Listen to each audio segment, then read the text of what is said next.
वक्रतुंड महाकाय सूर्यकोटि समप्रभ निर्विघ्नं कुरु मे देव शुभ कार्यसु सर्वदा।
Come on, move, hurry up, fast, come on.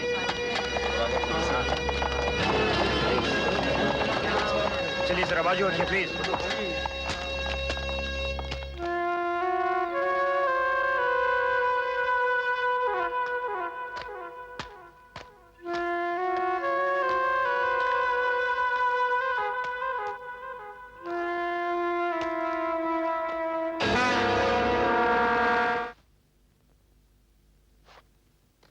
Inspector. Yes sir. Official photographer को बुलाओ और पोस्टमार्टम के लिए एम्बुलेंस भी। Right sir. और सुनो सर। कुत्ता भी मंगाना। Yes sir. सुबह 7 बजे मुझे किसने फोन किया था? मैंने। मिस्टर शाहनवाज खान, ये किशन शर्मा है, इस औरत के ससुर। नमस्कार जी। और आप कौन हैं? मिस्टर शाहनवाज खान, मैं राम नारायण तिवारी हूँ। हर कोई जानता है मुझे, और शायद आप भी मुझे जानते होंगे। खैर, मैं यहाँ का पार्टी वर्कर हूँ। गृह मंत्री बहुत चाहते हैं मुझे। ओह, मैं समझा था आप शर्मा जी के वकील हैं। जी नहीं, मैं इनका बरसों पुराना दोस्त हूँ, इनके दुख सुख का साथी। तो फिर आप इस हादसे के बारे में बहुत कुछ जानते होंगे। बहुत कुछ तो नहीं, लेकिन इतना जरूर जानते हैं हम कि करुणा ने आत्महत्या की है। ये आप कैसे कह सकते हैं? अजी मान जाइए जब हम कहते हैं। कमर से हाथ उतारिए और अदब से बात कीजिए, वरना जिंदगी भर आपके हाथ आपकी कमर तक पहुंचने के काबिल नहीं रहेंगे। आप तो छोटी छोटी बातों पर ज्यादा ध्यान देते हैं। मेरा मतलब था इस हादसे के वक्त क्या आप यहाँ मौजूद थे? जी नहीं, मैं तो अपने घर पर था। शर्मा जी ने फोन पर बुलाया था। यहाँ कब पहुंचे? जी वक्त का ठीक अंदाजा तो नहीं, लेकिन आपके आने के थोड़ी देर पहले ही पहुंचा। कैसे पहुंचे? जी मैं अपनी गाड़ी से यहाँ पहुंचा। आपका ड्राइवर कहाँ है?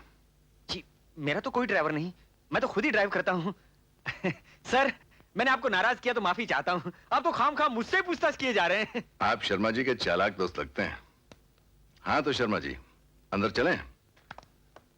मुझे आपसे इस केस के बारे में चंद बातें पूछना है।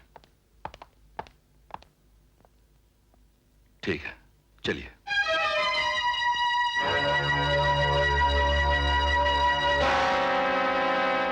हाँ तो बताइए, आपके घर में कौन कौन रहते हैं? मेरा लड़का अरुण रहता है, जो करुणा का पति है। और कितने बच्चे हैं आपके? जी अरुण ही मेरा इकलौता लड़का है। कहाँ है वो? शायद दिल्ली गया है। शायद का मतलब? जी वो दिल्ली ही गया है। कब? कल रात 7:30 बजे, करुणा की आत्महत्या से बहुत पहले। ये आप कैसे कह सकते हैं? जी मेरी नौकरानी ने बताया था।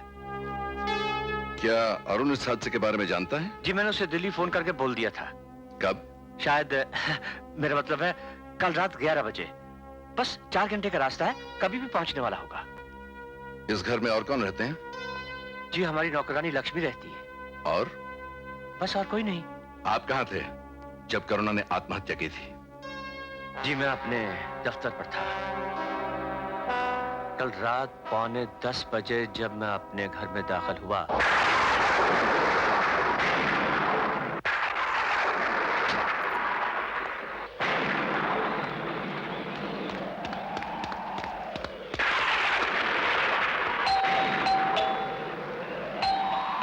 लक्ष्मी, ए लक्ष्मी!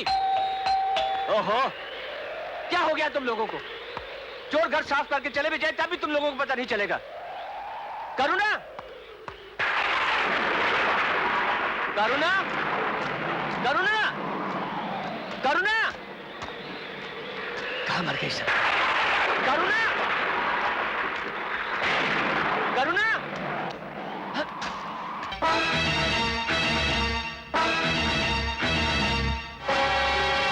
करुणा के हाथ में या उसके कमरे में कोई चिट्ठी थी? जी? जी नहीं। आपने रात 10 बजे पुलिस को फोन क्यों नहीं किया? इसलिए कि ये देखकर मेरे तो पसीने छूट गए थे। मेरी समझ में नहीं आ रहा था कि मैं क्या करूं। आप इस केस को आत्महत्या क्यों समझते हैं?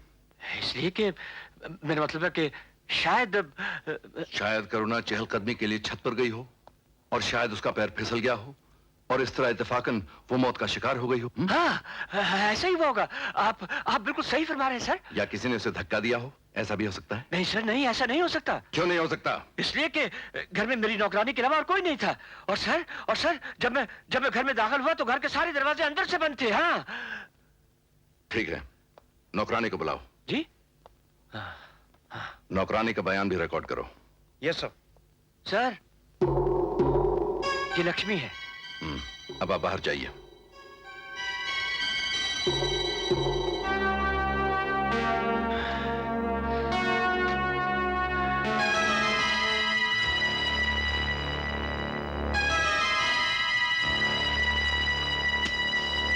तुम्हारा नाम क्या है?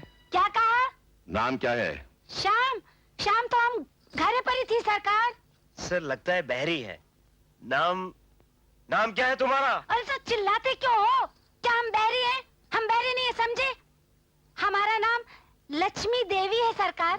कब से काम कर रही हो? काम?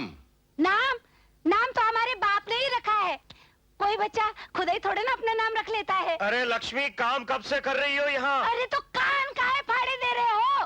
तनिक धीरे नहीं बोल सकते? साहब हम सालन से काम कर रहे हैं। कोई 2-3 साल का मामला हो तो बताएं। जब हम आए थे तो अरुण बाबा इतने से थे, तब से काम कर रहे हैं हम। करुणा के बारे में बताओ।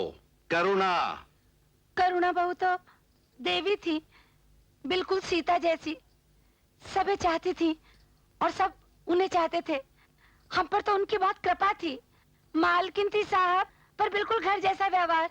हर बात पर सलाह मशवरा लेती, बुला बुला करके कहती, लक्ष्मी देखो ये ठीक है, वो ठीक है। वो थी तो हमारी पूछ थी, बकत थी। अब कौन इस बैरी को घास डलिए। पर साहब हमारी का जरा अरुण बाबा की सोचो, कैसा सदमा पड़ा उन पर। कैसे रहेंगे?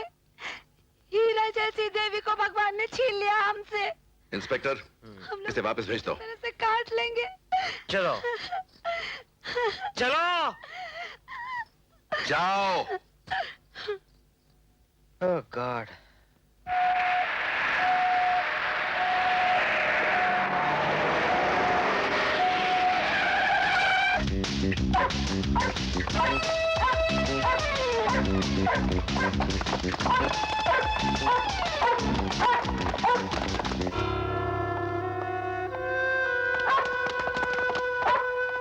तुम लाश की फोटोज ले लो और तुम लाश को सुंघाकर कुत्ते को छोड़ दो, ताकि पता चले कि लाश छज्जे से गिरी है या कहीं और से लाकर डाली गई है।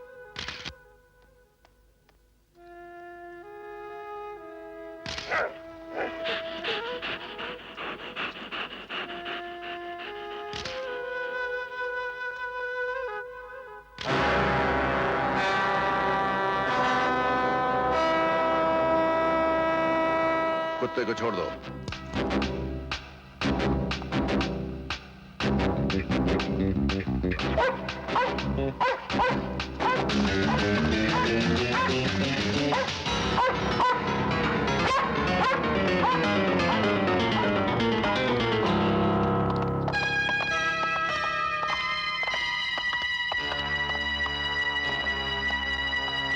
लगता है करुणा अपने कमरे से छज्जे पर आ गई हो और यहां से गिर गई हो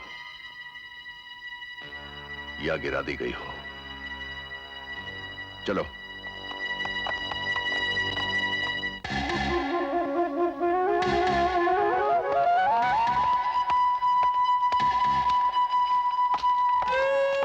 हाँ तो शर्मा जी, मैं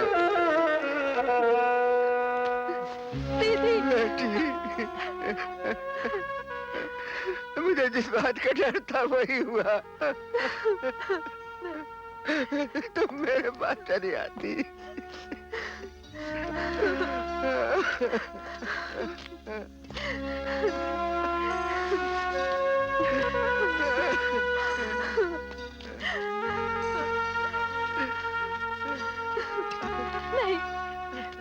दीदी आत्महत्या नहीं कर सकती।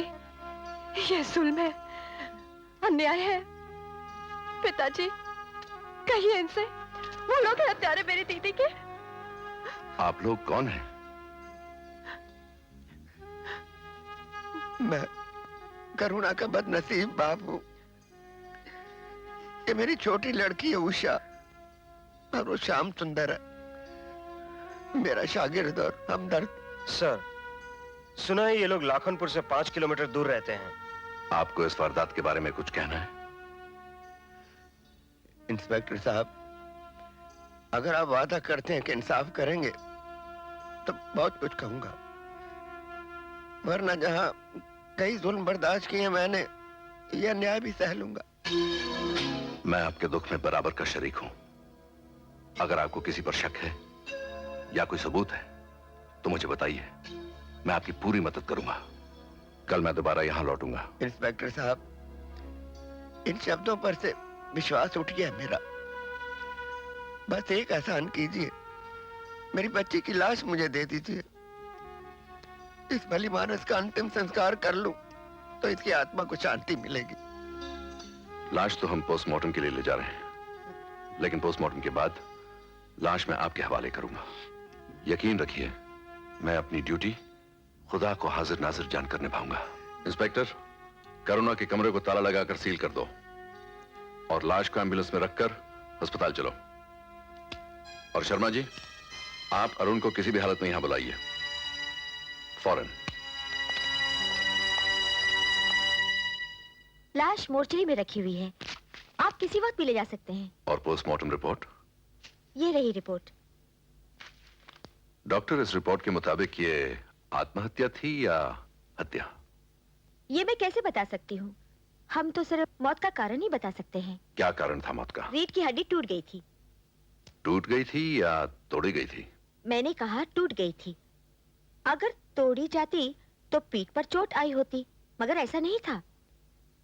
हो सकता है करुणा ऊंचाई से गिर गई हो। गिर गई हो या गिरा दी गई हो, ऐसा भी हो सकता है। खैर, अब मुझे यह बताइए कि मौत कितने बजे वाकई हुई होगी? कल रात 9 बजे हुई होगी। 9 बजे से पहले क्यों नहीं हो सकती? मेरा मतलब है 7 या 8 के दरमियान भी तो हो सकती है। नामुमकिन। क्यों? मेडिकल साइंस के मुताबिक इंसान की मौत के बाद हर घंटा लाश में तब्दीली होती है। इसी अंदाजे से हम कह सकते हैं कि ये मौत कल रात 9 बजे हुई होगी। I see. वैसे रिपोर्ट आपके सामने है, पढ़ लीजिए। जी। इसमें करुणा के कपड़े और जेवर हैं। आपकी छानबीन मुकम्मल होने के बाद उसके वारिस के हवाले कर दीजिएगा। इंस्पेक्टर। Yes sir. लाश रामस्वरूप जी के हवाले कर दो और उनसे कहो कि क्रियाकर्म के बाद वो मुझे शर्मा जी के घर पर आके मिले। जी sir. Thank you doctor.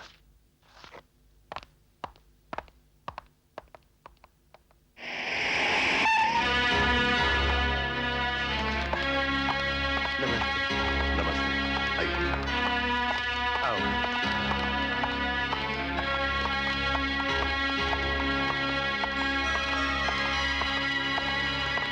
Sir, ये मेरा लड़का अरुण है। यही हत्यारा मेरी बेटी का इंस्पेक्टर साहब। इसी ने मेरी बच्ची का खून किया, इसे सजा दीजिए। अरे छोड़िए, ये क्या बदतमीजी है? दिल दुखता है इंस्पेक्टर, जिस पे गुजरती है वही जानता है। आप क्या सुनाना चाहते हैं? कुछ कहने की हिम्मत नहीं इंस्पेक्टर साहब। अल्लाह, इसमें सब कुछ लिखा है, पढ़ लीजिए और इंसाफ कीजिए। ये शख्स झूठा है और झगड़ालू भी। देख लिया आपने सर, ये शख्स हमेशा रोते रोते ही अपनी बात मनवा लेता है। इसके पास बहुत सोना और पैसा है, फिर भी ये मुझसे पैसा उड़सना चाहता है। शर्मा, तेरा और मेरा हिसाब भगवान की अदालत में होगा। इस दुनिया की अदालत में मजलूमों से सबूत मांगे जाते हैं, उसकी अदालत में नहीं। याद रख, तेरे हाथ, तेरे पैर, तेरी जुबान तेरे ही खिलाफ गवाही देंगे। रामस्वरूप जी, आप शांत रहिए और घर जाइए। मैं आपकी शिकायत पढ़ लूंगा। आप खुदा तरस इंसान है। खुदा का वास्ता देकर आपसे विनती करता हूँ कि इन लोगों ने मेरी बेटी को मार डाला है, इन्हें सजा दिलवाइए इंस्पेक्टर साहब, सजा दिलवाइए।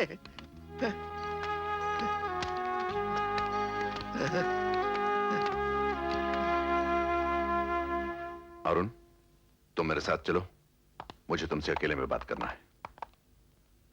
तुम दिल्ली क्यों गए थे? मैं बिजनेस के सिलसिले में आता जाता रहता हूँ। शर्मा जी ने तुम्हें फोन कब किया था? कल रात 11 बजे, लेकिन मैं होटल में था नहीं। कल रात 3 बजे होटल में आने के बाद मुझे मैसेज मिला। कहाँ गए थे? एक दोस्त के यहाँ दावत थी। यहाँ कब आए? 1 घंटा पहले। तुम्हारी पत्नी की मौत की खबर सुनकर तुमने तुरंत लौटना जरूरी क्यों नहीं समझा? मैं रात गए हाईवे पर ड्राइव नहीं करता। कल यहाँ से कब निकले थे? रात को 7:30 बजे। 9 बजे भी हो सकता है? नहीं। ठीक से याद करो। जी नहीं इंस्पेक्टर साहब, कल रात को मैं 7:30 बजे ही यहाँ से निकला था। हो सकता है तुम्हारी घड़ी रुक गई हो। मैं घड़ी नहीं बांधता। कब से? कई सालों से। तो फिर तुम यकीन से कैसे कह सकते हो कि रात 7:30 बजे यहाँ से रवाना हुए? मुझे हमेशा वक्त का अंदाजा रहता है सर। अच्छा जी। तो अब क्या वक्त होगा, बता सकते हो? अब 4:25 या 4:30 बजे होंगे।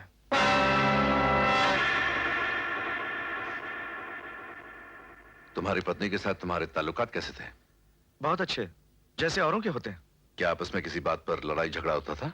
कभी कभी नोक-झोंक होती थी, जैसे औरों के यहाँ होती है। सुना तुम क्लबों में जाते हो और अय्याशी भी करते हो। आजकल क्लबों में कौन नहीं जाता, औरों की तरह मैं भी जाता हूँ। औरों की पत्नी आत्महत्या नहीं करती मिस्टर अरुण। क्या तुम अपनी बीवी की भावनाओं को समझने के बजाय उसे कुचलने की कोशिश नहीं करते थे? क्या तुमने उसे एक मजबूर और लाचार औरत बनाकर नहीं रखा था? क्या तुमने उसे कल रात झगड़ा नहीं किया था? सच सच बताइए मिस्टर अरुण, वरना मुझे तुम्हारे साथ सख्ती बरतना होगी। सर, करुणा चाहती थी कि मैं हमेशा उसकी नजरों के सामने रहूं, उससे बातचीत करूं, उससे साथ लेकर घूमूं, उससे छेड़छाड़ करूं, लेकिन मुझे ऐसा पसंद नहीं था। क्यों? इसलिए कि मैं मर्द हूं, मैं कारोबारी आदमी हूं, मेरे घर की दुनिया अलग है, मेरी बाहर की दुनिया अलग है। कल रात को जब मैं दिल्ली जाने के लिए तैयार हो रहा था तो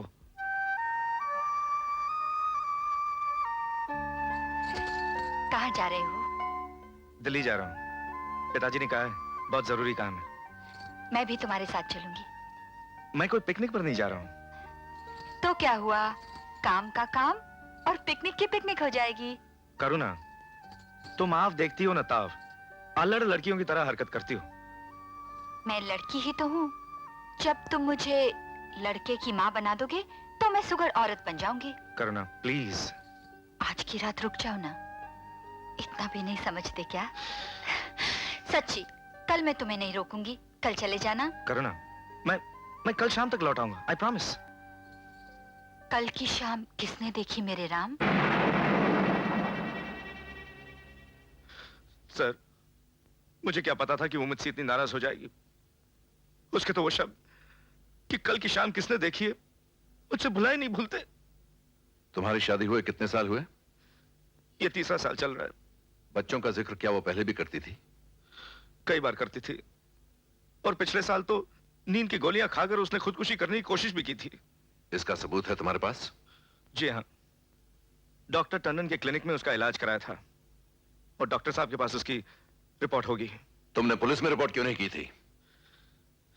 गांव में बदनामी से बचने के लिए और करुणा की बेहयाई छुपाने के लिए। अच्छी कहानी गढ़ी है तुमने। आप मुझ पे यकीन कीजिए सर, हमारे घर की इज्जत आपके हाथों है। सच्चाई तो मैंने बयान कर दी है। सच्चाई को तो कोई भी नहीं छुपा सकता। याद रखो, जब तक यह कार्रवाई मुकम्मल नहीं होती, मुझे बताए बिना तुम इस गांव से कहीं नहीं जा सकते। नमस्कार इंस्पेक्टर साहब। आपके पुलिस वाले ने हमसे कहा कि आपने याद किया है। हमने कहा चलो चलता है, देखता है। तुम्हारा नाम? लल्लू लाल है, बाप का नाम कल्लू लाल है, दादा का नाम कद्दू लाल है और उनके बाप का नाम बस भाई बस, करेले को खींचकर कद्दू मत बनाओ। नहीं बनाते जी। लल्लू लाल जी, आप काम क्या करते हैं? वो तो गेस्ट हाउस का सारा काम करता है जी, झाड़ू से लेकर भगवान तक। अच्छा अच्छा, तो मैं जो कुछ पूछूं क्या आप सच बताएंगे? आप चाहेगा तो सच बताएगा, आप चाहेगा तो झूठ भी बताएगा। वो तो हम झूठ ऐसा बोलता है कि पक्का सच लगता है। बहुत खूब, मगर तुम सच सच बताओगे? हाँ हाँ बताएगा जी। कल रात तुमने शर्मा जी के घर पर क्या देखा? कल रात हमने शर्मा जी के घर पे देखा कि बहुत कारें आती थी जाती थी, आती थी जाती थी। फिर हमने किसी को शर्मा जी के घर के छज्जे से गिरते देखा, धड़ाम से। मतलब तुमने चीख सुनी? चीख नहीं कि इंस्पेक्टर साहब, किसी के गिरने की आवाज सुनी। गिरने वाले को तड़पते देखा तुमने? नहीं जी, उसमें जान नहीं थी। तुम जानते हो मरने वाले को? जरूर जानता है जी, वो तो शर्मा जी का बहुरानी था। लल्लूलाल जी, ये सब बातें क्या तुम कोर्ट में बता सकोगे? कोर्ट क्या है जी, हम तो सुप्रीम कोर्ट में खड़े होकर बताएगा जी। ठीक है, तुम जा सकते हो। हम जरूर जाएगा जी।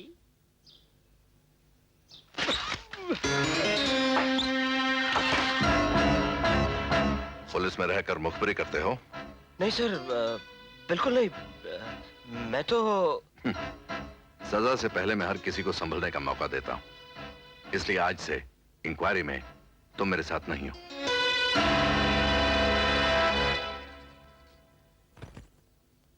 शर्मा जी, हमने जो देखा, जो सुना, वो सब कुछ बता दिया। शाहनवाज खान खोदते खोदते किसी ना किसी दिन आपको सूली पर चढ़ा देगा। अब आप जाने या तिवारी जी, हमने तो भाई अपनी दोस्ती का हक अदा कर दिया। तो शाहनवाज को आप ही कुछ खिला दीजिए ना, जितनी उसकी भूख है। वो न खाता है न खाने देता है। पता नहीं पुलिस में क्या भाड़ जोकने आया है। शर्मा, अब तक केस ऐसे जा रहा था जैसे मक्खन में से बाल निकाला जा रहा हो। उस लल्लू के बच्चे ने सब कुछ चौपट कर दिया। करेक्ट। तिवारी जी, मिलाइए हाथ इस बात पर। हाँ। अरे हाँ शर्मा जी, आपका वो ड्राइवर था जॉर्ज, उसे नौकरी से निकाल दिया है ना आपने? हाँ, मैंने इस महीने की 1 तारीख से जॉर्ज का इस्तीफा ले लिया है, मगर हर महीने उसकी तनख्वाह उसके घर पहुंचाने का वादा किया है। गुड। आप कहें तो लल्लू लाल को गांव से भगा सकता हूँ। नहीं नहीं नहीं नहीं नहीं नहीं नहीं नहीं, शाहनवाज का शक यकीन में बदल जाएगा। लल्लू को भगाने के बजाय आप लोग शाहनवाज को भगाने की बात सोचिए। शर्मा जी, शिकार करो तो शेर का, लल्लू सल्लू को भगाने से कुछ नहीं होता। तो फिर ये काम तो तिवारी ही कर सकता है। मैं करूंगा, गृह मंत्री के पास पहुंच जाऊंगा। पैसा खर्च होगा लेकिन काम पक्का होगा। तिवारी जी, आप काम को पैसे से क्यों तोलते हैं? हमें काम चाहिए, काम। क्यों शर्मा जी? हाँ, मैं तैयार हूँ। 1.5 लाख लग जाएगा। हाँ? ठीक है। चलो, आज एक अच्छी बात तो हुई। शर्मा जी, कल मुझे एक 10,000 भेज दीजिएगा। मगर मैंने तो मगर शगर कुछ नहीं, मैं एक घर बना रहा हूं, जितने पैसे डालो घुसते ही चले जाते हैं, भूलिएगा नहीं। Good night. अरे यार तिवारी, ये इंस्पेक्टर तो बहुत पैसा खाता है, मैं तो तंग आ गया हूँ। मगर मच्छ की पीठ पर बैठ गए हो तो दरिया पार करने की सोचो। बच्चों, अब तुम जाओ। बस जी, ये देखिए शाहनवाज खान का ट्रांसफर हो गया। बहुत ईमानदार अफसर था, इंसाफ की थोड़ी उम्मीद थी, वो भी उठ गई। कौन आ रहा खान साहब की जगह? महासिंह गढ़वाल बहुत ही बदनाम अफसर है, झूठ को सच और सच को झूठ बनाने में माहिर है।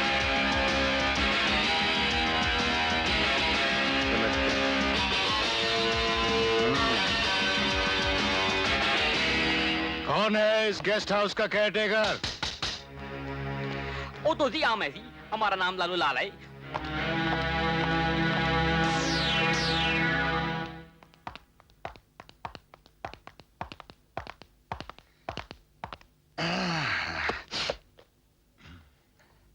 क्या ये तो सरकारी रजिस्टर आई, इसमें थोड़ा दौशखौत करना पड़ता है जी। पुलिस से दस्तखत मांगता है साले? साहब जी, हमारा पिताजी भी हमसे ऐसा तू तड़ाक से बात नहीं करता है जी। मैं तेरे बाप का बाप हूँ, समझा? साला दस्तखत मांगता है, वो भी महासिंह गढ़वाल से। Get lost! इंस्पेक्टर, उस बुड्ढे को बुलाओ।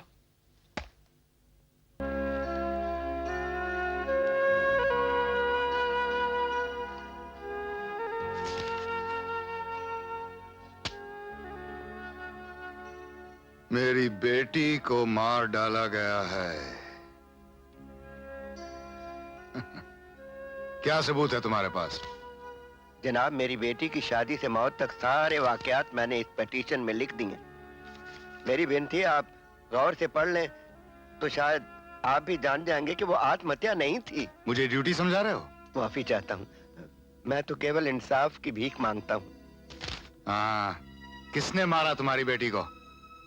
अरुण ने, शर्मा ने, तिवारी ने, लक्ष्मी ने? किसने मारा? या इन सब ने मिलकर मार डाला? ये मैं कैसे कह सकता हूँ जनाब। तो फिर इल्जाम कैसे लगा सकते हो? मैं तो इतना कह सकता हूँ कि उसे मार डाला गया है। मेरी शिकायत पर विश्वास था खान साहब।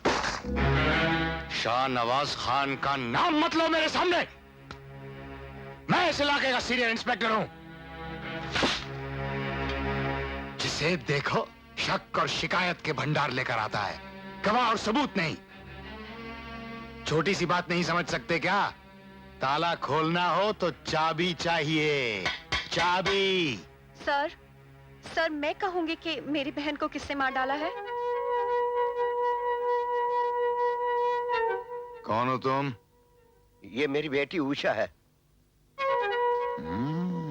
राम स्वरूप जी, आपकी लड़कियां इतनी खूबसूरत हैं कि कौन बेवकूफ इन्हें मारेगा।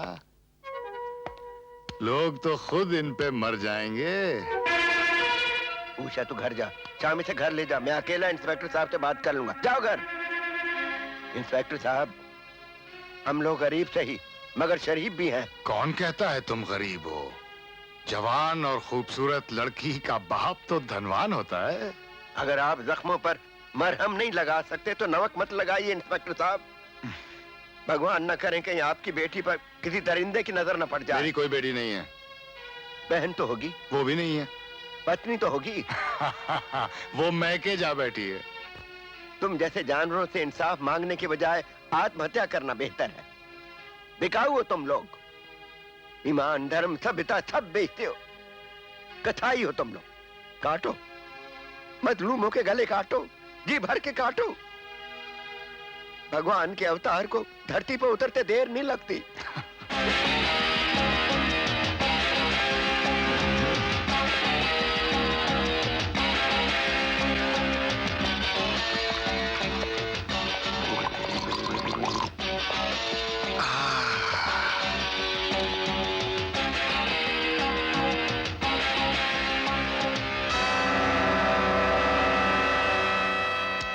लल्लू मेरे, क्या तू अरुण को जानता है? जानता है जी। कैसा आदमी है वो? वो तो बहुत नाम बड़ी बदमाश है जी। शाम सवेरे दारू पीता है, बीवी से बहुत मारपीट करता है जी, और क्लब में जाके बंदर की तरह नाच करता है जी। और हमारे गेस्ट हाउस में रोज नई नई सोकरी लेके आता है, और हमसे भी बहुत दंगा फसाद करता है जी। और करुणा जी को उसी ने मार डाला होगा जी। तूने देखा? हाँ, वो छज्जे से लाश को गिरते देखा है जी। आप पूछिए जो पूछना है, हम सब कुछ शायद बताएगा। पूछिए। इंस्पेक्टर खेरा तुझे समझाएंगे कि हम क्या सुनना चाहते हैं। इंस्पेक्टर, समझा दो इसे। समझाइए जी। चलो बाजू के कमरे में चलो। चलिए जी।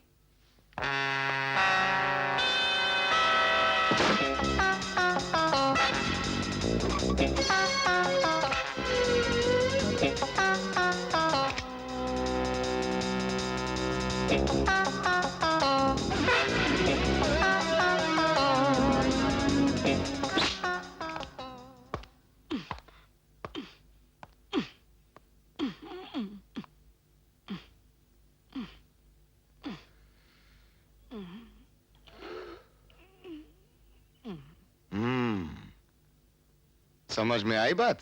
आई जी। पूछूं? पूछिए जी। अरुण कैसा आदमी है? वो तो जी बहुत ईरा आदमी है जी। वो तो बीवी से बहुत प्यार करता था। सिगरेट, शराब बिल्कुल नहीं पीता है जी। ताश बिल्कुल नहीं खेलता है जी। क्लब का नाच और बिल्कुल नाच नहीं जानता है। लड़कियां लेके गेस्ट हाउस में आता था? और कभी नहीं जी। अच्छा लल्लू मेरे, अब ये बताओ किशन शर्मा कैसा आदमी है? एकदम लफंगा आदमी है जी। रोज रात को गुंडों के साथ शराब पीता है। और गवर्नमेंट कॉन्ट्रैक्टर है, गवर्नमेंट को धोखा देता है जी। और सुना है कि वो तो बहुत खून खराबा भी करता है जी। और पूछिए कि इंस्पेक्टर साहब, पूछिए तो पूछेगा, हम बोलेगा। इंस्पेक्टर खेरा, इसे समझाओ हम क्या चाहते हैं। समझाइए जी। चलो अंदर। चलिए जी।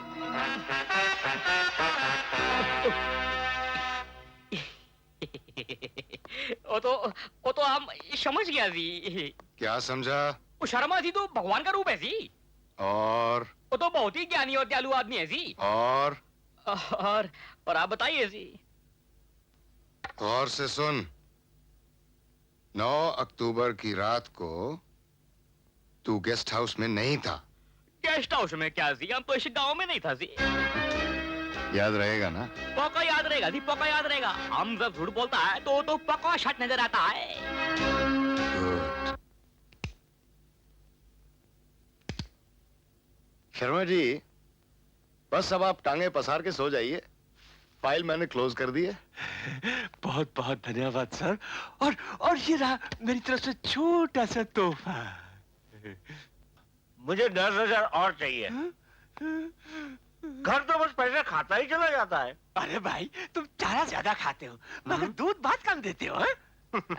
शर्मा दे डालो, खेल खत्म पैसा आजम। ये लो। उफ, हमारी नादानी से जो परेशानी हुई है, तौबा तौबा, मैंने तो कान पकड़ लिए हैं। खुदा तो किसी दुश्मन को भी पुलिस से वास्ता न करवाए। अरे भगवान का शुक्र अदा करो कि हल्दी चूने से बला टल गई, वरना जान जोखम की बात थी। हाँ सो तो है। मास्टर जी, पुलिस के बाप का राज है क्या जो हम खामोश बैठे रहे? पिताजी श्याम सच ही तो कह रहे हैं। बेटी, इस जमाने में इंसाफ मांगने से नहीं मिलता, उल्टे रुसवाई गले पड़ जाती है। तुमने देखा नहीं कल महासिंह को? कैसी हवस थी उसकी आंखों में, जानवर भी शर्मा जाए। पता नहीं कौन से स्कूल से पढ़ के बाहर आते हैं ये लोग समाज को गंदा करने के लिए। पिताजी, महासिंह ही तो पुलिस का एक अफसर नहीं, उसके ऊपर भी कई अफसरान होंगे। हम लोग उनसे शिकायत करेंगे। बेटी, कोई फायदा नहीं, सब एक ही थैली के चट्टे बट्टे हैं। स्वराज के सपने देखने वालों ने कैसी कैसी कुर्बानियां दी थी। क्या सोचा था और क्या हो गया। मान लो आज पुलिस का राज है। मास्टर जी, पुलिस का नहीं, पब्लिक का राज है। सारा गांव जानता है कि पुलिस खरीदी गई है। हम पब्लिक को जगाएंगे, उन्हें सड़कों पर लाएंगे, जुलूस निकालेंगे और बताएंगे कि आज पुलिस का नहीं, पब्लिक का राज है। हाँ मास्टर जी, पब्लिक के सामने पुलिस तो क्या, मिलिट्री को भी झुकना पड़ेगा। ये लाखनपुर की समस्या नहीं, पूरे हिंदुस्तान की समस्या है। अरे हम बूढ़ों में अब हिम्मत कहाँ। तुम नौजवान चाहो तो क्या नहीं हो सकता। पुलिस राज! पुलिस राज! करुणा के हत्यारे को! करुणा के हत्यारे को! पब्लिक राज! पब्लिक राज! पब्लिक राज! पुलिस राज! पुलिस राज! पुलिस राज! पुलिस राज! पुलिस राज! हाँ लल्लू, मेरे तमाशा क्या देख रहे हो? हम पुलिस का बाजा बजाने जा रहे हैं, चलोगे नहीं क्या? आएंगे जी, आपके पीछे पीछे आएंगे। आए हाय, एक तुम ही रह गए तो हमारे पीछे आने वाले। सामने चलो। पुलिस राज! पुलिस राज! पुलिस राज!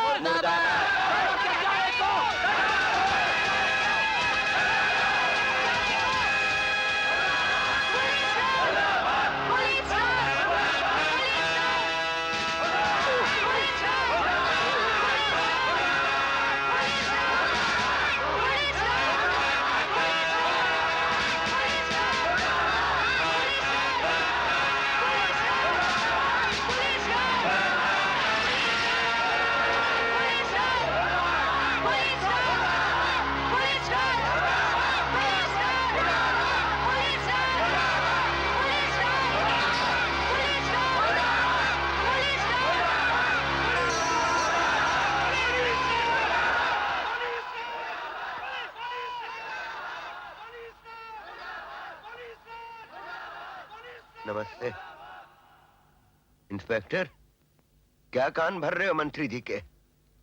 हाँ, इन्होंने अपनी आंखों से तुम्हारी करतूतें देख ली हैं, तुम्हारी एक नहीं चलेगी। हाँ, जनता को तुम जैसे भेड़ियों से बचाने के लिए ये पदवी पर बैठे हैं। हुजूर, ये हमारा संकट है।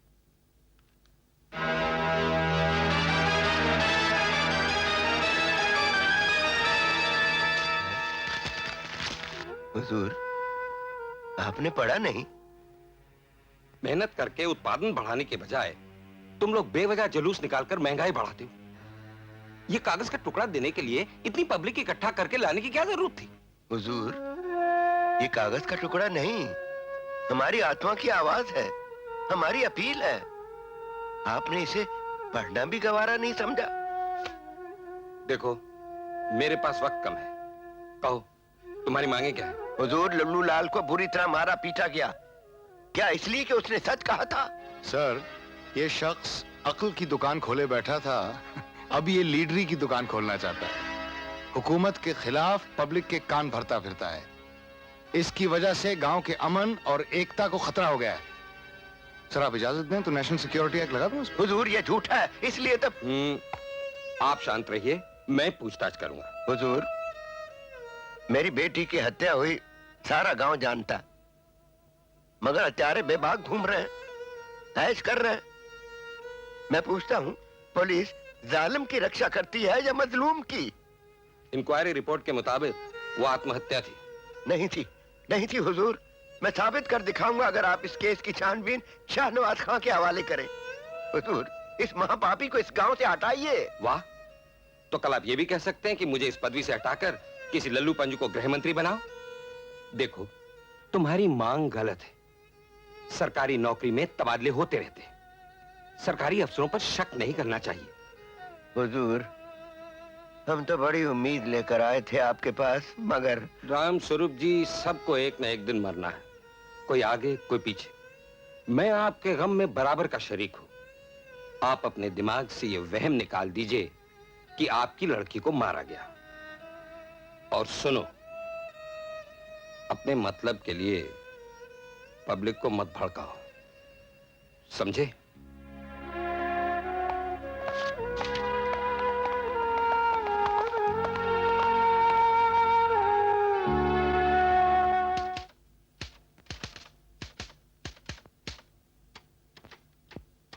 कल सवेरे मास्टर जी के दस्तखत इस पिटीशन पर करवा लो और इन लिफाफों में डालकर पोस्ट कर दो।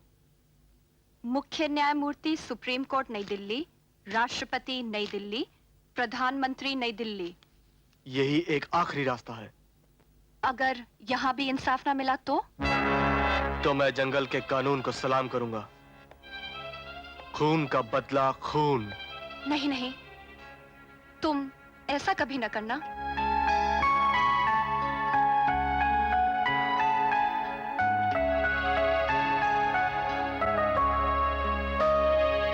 नमस्कार। नमस्कार।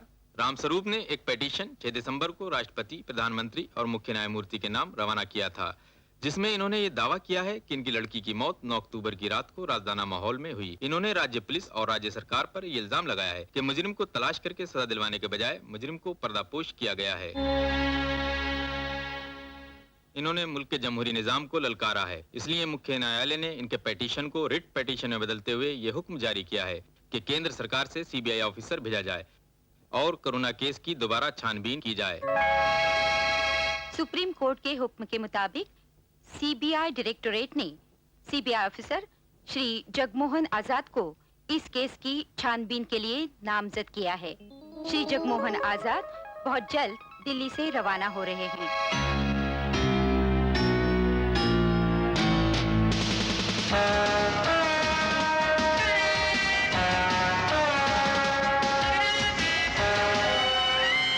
विजय रवि, पहले हम इस इलाके के एसपी से मिलकर कोरोना केस की फाइल लेंगे।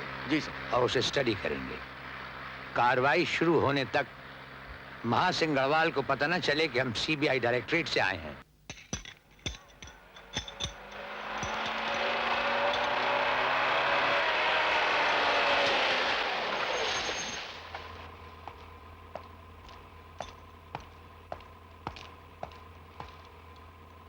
मैं महासिंह गढ़वाल, इस इलाके का सीनियर इंस्पेक्टर। मेरी जीप खराब हो गई है, अगले गांव तक लिफ्ट चाहता हूँ। बैठ जाइए।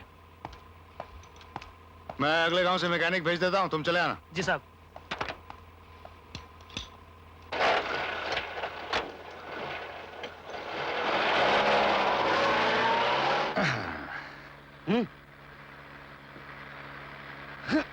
आप अपने इलाके को छोड़कर मेरे इलाके में पधार रही हैं। आपको तकलीफ हो रही हो तो आप ऊपर चले जाइए, कुत्ते को यहाँ भेज दीजिए।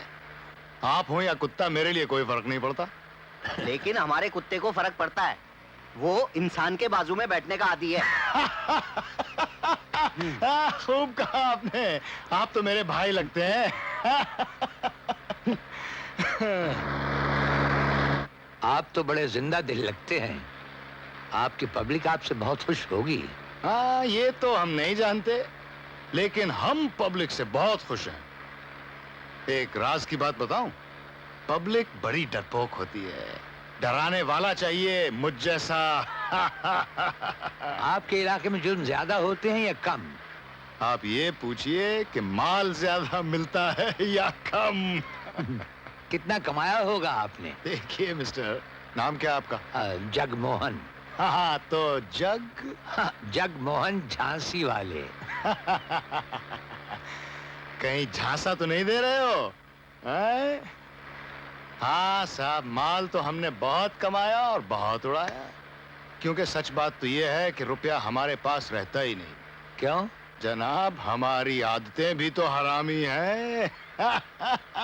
हम जानते हैं कि हराम का पैसा हरामी आदतें भी सिखा देता है। सच कहा आपने, सच कहा। आपके रेट्स क्या हैं? चोरी, डकैती, मारपीट, खून खराबे के रेट्स? अच्छा सवाल पूछा आपने।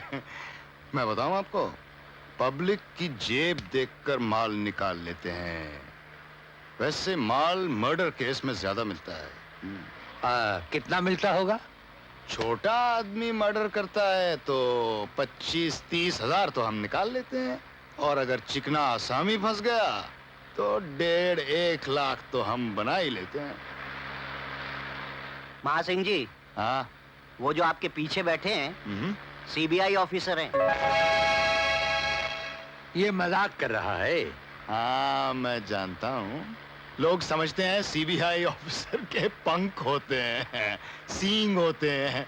अरे कुछ नहीं होता।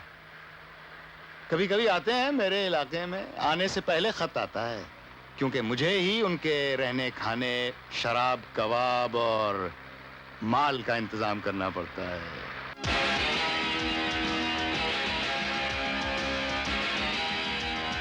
रोको, गाड़ी रोको। बहुत मजा आया आप लोगों के साथ। कभी इधर से गुजरे तो हमसे जरूर मिलिएगा, और देखिए कि हम दोस्तों के दोस्त और दुश्मनों के दुश्मन होते हैं। आपसे दोबारा मिलने की ख्वाहिश बढ़ गई है। जरूर मिलेंगे मिस्टर महासिंह। महासिंह गढ़वाल। चलो।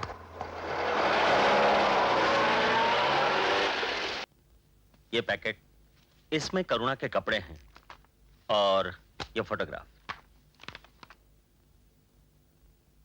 और जेवर? कान के टॉप्स और मंगलसूत्र हैं इसमें। शाहनवाज ने लिखा है कि करुणा कंगन भी पहनती थी। पहनती होगी, लेकिन उस वक्त मौजूद नहीं था। Sure? Very much sure mister Azad. आप ठहरे कहाँ हैं? आप चाहें तो मैं इंतजाम करा दूं। शुक्रिया। हम गवर्नमेंट गेस्ट हाउस में ठहरे हैं, बस पूरा आराम है। और जब तक हम इस केस पर पूरे तैयार ना हो जाएं, हमारे आने की इत्तला महासिंह और खेरा से छुपाए रखिएगा, ताकि वो गुहाओं को तोड़ न दें। जी शुक्रिया। मैं समझता हूँ मिस्टर आजाद। इजाजत।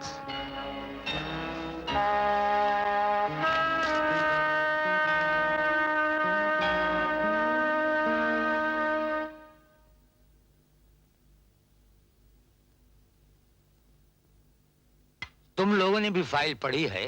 विजय, तुम्हारा क्या ख्याल है? सर, ये तो आत्महत्या लगती है। कारण? Postmortem report. यही तो बुनियादी सबूत है जिसमें डॉक्टर ने लिखा है कि करुणा की मौत ऊंचाई से गिरने के कारण हुई है। और रवि, तुम क्या कहते हो? सर, ये हत्या है, बनावटी मौत। तुम्हारे नतीजे की बुनियाद? मैं तो पुलिस वाला हूँ, उल्टा देखना मेरी आदत है। सर, आपकी क्या राय है? मेरे ख्याल से आत्महत्या भी हो सकती है और हत्या भी। वो कैसे सर? इस चाय के गिलास को देखो। कोई एक कहेगा कि यह आधा खाली है और कोई दूसरा कहेगा कि यह आधा भरा हुआ है। दोनों ही सही हैं, सिर्फ सोचने का अंदाज अलग अलग है। मेरे ख्याल में तुम दोनों सही हो। अब हमें नए सिरे से छानबीन करना होगा, और अगर ये आत्महत्या है तो हमारा मिशन आसान है, और अगर हत्या है तो मुजरिम को पहचानना होगा, और ये भी पता लगाना होगा कि महासिंह अपनी ड्यूटी में फेल हुआ है या रिश्वत या किसी दबाव का शिकार हुआ है। सर, तहकीकात हमें शर्मा जी के मकान से शुरू करनी चाहिए। मगर इससे पहले हमें शाहनवाज खान से मिलना जरूरी है। शाहनवाज खान, आइए। इनायत, आपको कहीं बाहर जाने की जल्दी तो नहीं? बिल्कुल नहीं, अभी तो बस फुर्सत ही फुर्सत है। पुलिस डिपार्टमेंट ने मुझे एक्टिव पुलिस ड्यूटी के काबिल नहीं समझा, और इंटेलिजेंस में बैठा दिया। बैठिए। अब तो मेरा ताल्लुक ना तो पब्लिक से है और ना ही पब्लिक के दुश्मनों से। हम जानना चाहते हैं कि आप महासिंह की रिपोर्ट से सहमत हैं? बिल्कुल नहीं। क्यों? अब आपसे क्या छुपाएं? सुना है मिनिस्टर का दबाव था। और रिश्वत? रिश्वत लेने वाले ही दबाव का शिकार होते हैं। मैं जानता हूं महासिंह को, बहुत ही ब्रिलियंट अफसर था। आज के हालात ने उसे भी बदल डाला। आपके शक की बुनियाद क्या थी? पहली वजह उन लोगों का खौफ और घबराहट, जैसे पुलिस से कुछ छिपा रहे थे। दूसरी वजह मेरा अचानक तबादला और महासिंह जैसे अफसर का लाखन पर आना। लेकिन तीसरी सबसे अहम वजह यह थी कि अक्टूबर 9 की रात को 9:30 बजे तक बारिश हो रही थी और पोस्टमार्टम की रिपोर्ट के मुताबिक करुणा ने आत्महत्या 9 बजे की थी। लेकिन ना तो उसके कपड़े गीले थे और ना ही उसके बाजू पड़ा हुआ खून बह गया था। हो सकता है करुणा ने 9:30 बजे के बाद खुदकुशी की हो। हमारा मतलब है बारिश रुक जाने के बाद। लेकिन डॉक्टर ये बात मानने को तैयार नहीं है।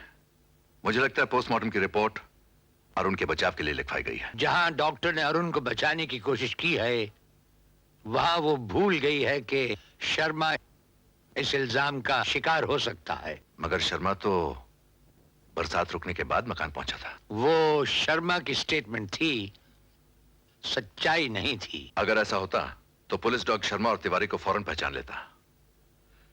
मुझे लगता है ये एक आदमी का काम नहीं है, वो सब आपस में मिले जुले हैं। अगर एक आदमी अकेला जुर्म करता है तो उसे पकड़ना जरा मुश्किल होता है। इस वारदात में अगर कोई दूसरे भी शामिल हैं तो मुजरिम का बचना मुश्किल है, क्योंकि गवाहों से सच कहलवाना हम जानते हैं। Thank you mister Khan. Good luck. Thank you. Ram Shahi. क्यों बे लल्लू, कहाँ है सीबीआई ऑफिसर? वो तो ऑफिस रूम में एक इंस्पेक्टर साहब।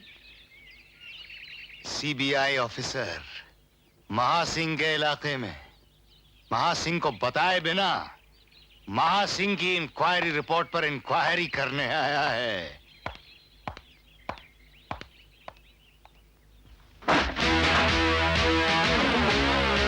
वो कौन सीबीआई ऑफिसर है जिसे महासिंह गढ़वाल नहीं जानता?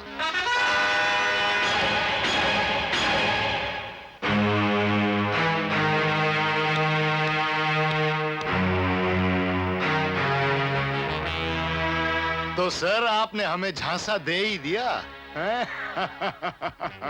खैर, आप भी पुलिस वाले हैं, मैं भी पुलिस वाला हूं। हम एक दूसरे की ताकत और कमजोरी को अच्छी तरह जानते हैं। महासिंह, ना हम कभी कमजोर थे न कमजोर हैं। बाकी इस फाइल में शाहनवाज खान ने लिखा है कि मौत बड़ी पुरस्कार और पोशीदा हालात में हुई थी। वो शाहनवाज खान का ख्याल था, मेरा नहीं। इस केस को खत्म करने के लिए तुमने कितने रुपए लिए? आपका सवाल बेबुनियाद है। सबूत क्या है आपके पास? आई रिपीट, सबूत क्या है? सबूत? आग से मांगते हो कि वो जलाती कैसे है, आंधी से मांगते हो कि वो उड़ाती कैसे है, और नदी से मांगते हो वो डबोती कैसे है।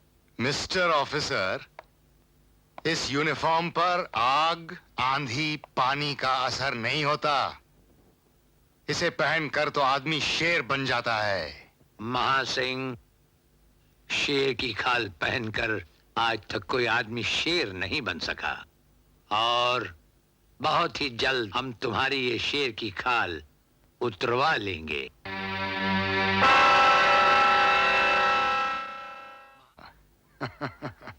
जान जाओगे कि हुक्म क्या होता है और फर्ज क्या होता है। हुक्म और फर्ज में हमेशा जंग होती रही है। याद रहे महासिंह, इस मुल्क पर जहां बादशाहों ने हुकूमत की है वहां गुलामों ने भी की है। जहां बहादुरों ने हुकूमत की है वहां भगड़ों ने भी की है। जहां शरीफों ने की है वहां चोर और लुटेरों ने भी की है। मैंने इतिहास पढ़ा है। सो तो तोते भी पढ़ लेते हैं, शायद तुम अंजाम पढ़ना भूल गए हो, लेकिन ये याद रहे कि इंसाफ के जिन सौदागरों के भरम पर तुम फर्ज का सौदा कर रहे हो, उनकी गर्दनी भी हमारे हाथों से दूर नहीं। अब तुम जा सकते हो। हमने देखे हैं बहुत बातें बनाने वाले। बातें वाले तो जनाब काम किधर करते हैं। वो जो देखे ही नहीं तूफान उठाते सागर, वो क्या खाक समंदर में सफर करते हैं।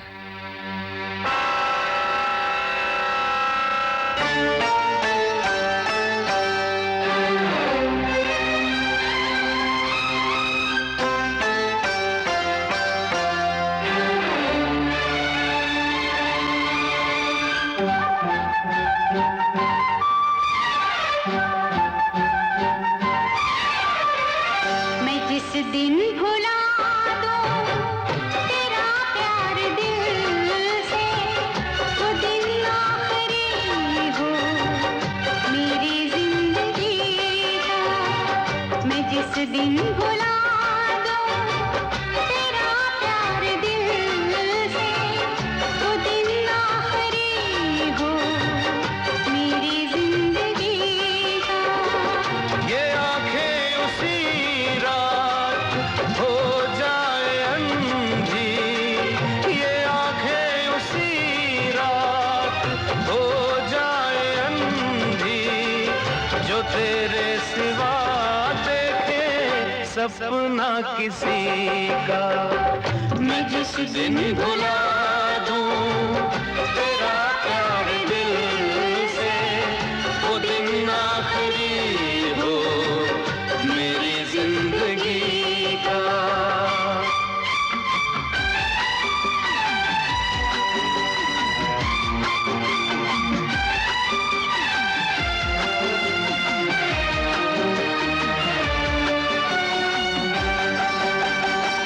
मुझे अपने दिल से उतरने न देना, मैं खुशबू हूँ इसको बिखरने न देना।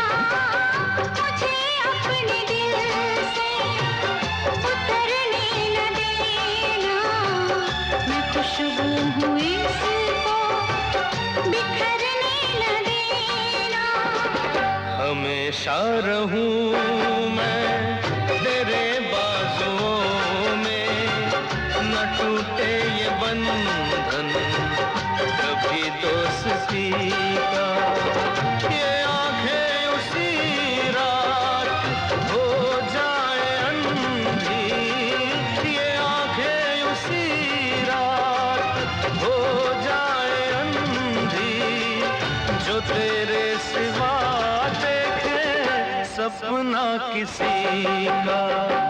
मैं जिस दिन भुला दूं तेरा प्यार दिल से, वो दिन आखिरी हो मेरी जिंदगी का।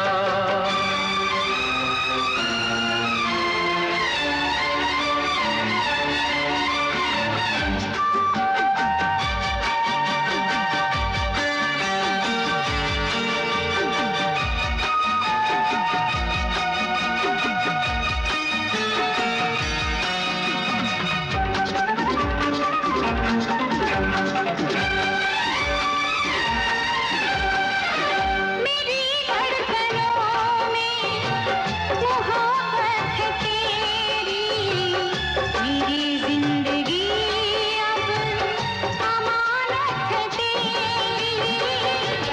तमन्ना है जिन रास्तों पर चले तू, निशा हो वहाँ पर मेरी बंदगी का। ये आंखें उसी रात हो जाए अंधी, ये आंखें उसी रात हो जाए अंधी, जो तेरे सिवा सपना किसी का। मैं जिस दिन भुला दूं तेरा प्यार दिल से, वो दिन आखिरी हो मेरी जिंदगी का।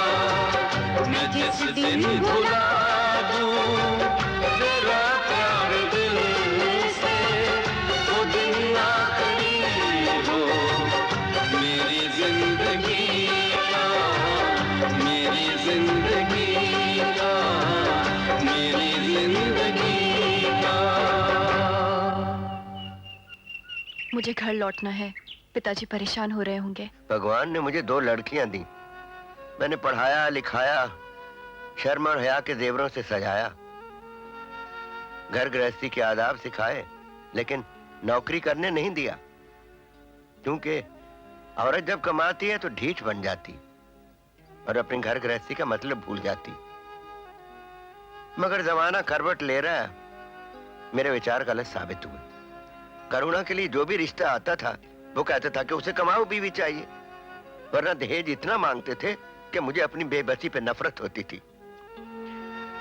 मैं दिन रात करुणा की शादी के सपने देखा करता था और फिर डूबते को तिनके का सहारा बनकर शर्मा जी मेरे मकान पर आए।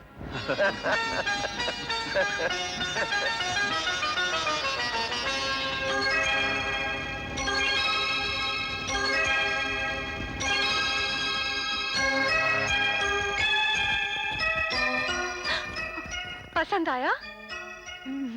कह दो कि पसंद नहीं पिता। रामस्वरूप जी, हमें करुणा पसंद है। दहेज में क्या मांगते हैं आप? फूटी कौड़ी नहीं, बिल्कुल नहीं। मैं तो सीधा साधा इंसान हूँ, जो सुनता हूँ उसी को सच मान लेता हूँ। 16 आने सच है राम जी। शर्मा भी दहेज को लानत समझते। आजकल के जमाने में तो यकीन नहीं आता। दोस्त पर यकीन कीजिए राम जी और फौरन हाँ कह दीजिए बस। मुबारक हो, मुबारक हो।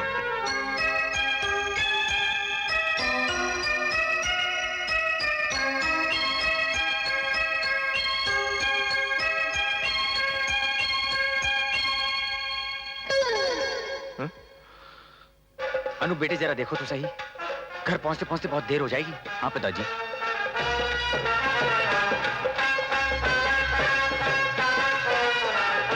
मास्टर जी, भाभी को आपसे ज्यादा नहीं तो आपसे कम प्यार भी ना देंगे हम लोग। चलो अरुण, चलिए भाभी।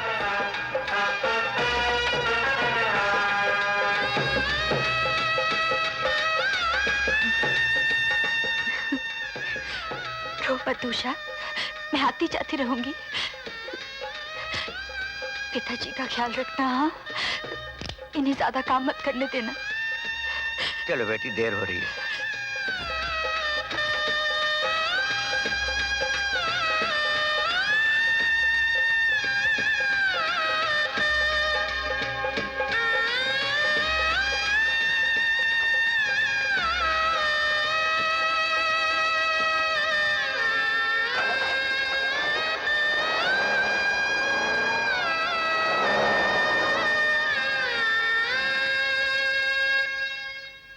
सर, ये कंगन मेरी बहन ने मुझे दिया था। हाँ तो फिर क्या हुआ? 4-6 महीने ठीक ही गुजरे। करुणा कुछ ज्यादा ही दिन मैके में रुक गई। मैं पूछता तो टाल जाती थी। एक दिन अरुण के साथ शर्मा भी आया। मेरा माथा ठनका, क्योंकि शर्मा कुछ कहना चाहता था मगर कह नहीं पा रहा था। जाते समय करुणा ने मेरे चरण छुए और लड्डू हैं बेसन के, जो कि जीजा जी को बेहद पसंद है। बेटी करुणा, तुमने अपने पिताजी को बता दिया ना जो मैंने तुम्हें कहा था? हाँ पिताजी, अरुण का इरादा है कि दिल्ली में फ्लैट और मकान बनाकर बेचें। कहते हैं बहुत फायदा है इस धंधे में। भगवान कामयाब करे बेटा। बैंक से कर्ज ले रहे हैं। बैंक वालों को गारंटी चाहिए, और वो भी दिल्ली की। वो जो हमारी जमीन पड़ी है दिल्ली में, उसकी गारंटी देना चाहते हैं। शर्मा जी, उषा की शादी के लिए मैं एक टांग पर ठहरा हुआ हूँ। अच्छा बर मिल जाने पर वही जमीन बेचकर शादी करना होगा। आप बहुत सारे लोगों को जानते हैं, कोई ना कोई आपकी मदद कर ही देगा। देखिए रामस्वरूप जी, ना ही तो हमने आपसे दहेज लिया था और ना ही दहेज मांगते हैं। हम आपसे कर्जा भी नहीं मांग रहे, बस सिर्फ इतना चाहते हैं कि कागजात घर में पड़े रहने की बजाय बैंक में रहे। आप उषा का रिश्ता पक्का कीजिए और बताइए। ये मेरा वादा रहा कि आपकी जमीन के कागजात लौटाने के बाद ही मैं पानी पीऊंगा। शर्मा जी, आप मेरी नीयत पर शक मत कीजिए, मेरी मजबूरी का ख्याल कीजिए। तो फिर बिठाए रखिए अपनी बेटी को अपने घर। चलो बेटे। शर्मा जी, ये क्या कह दिया आपने जोश में? मुझे ऐसी उम्मीद नहीं थी आपसे। पिताजी, आप इनको कागजात दे दीजिए। आप मेरी शादी की चिंता क्यों करते हैं? ये लीजिए कागजात, पर भगवान के लिए मेरी बहन को दुख मत दीजिए।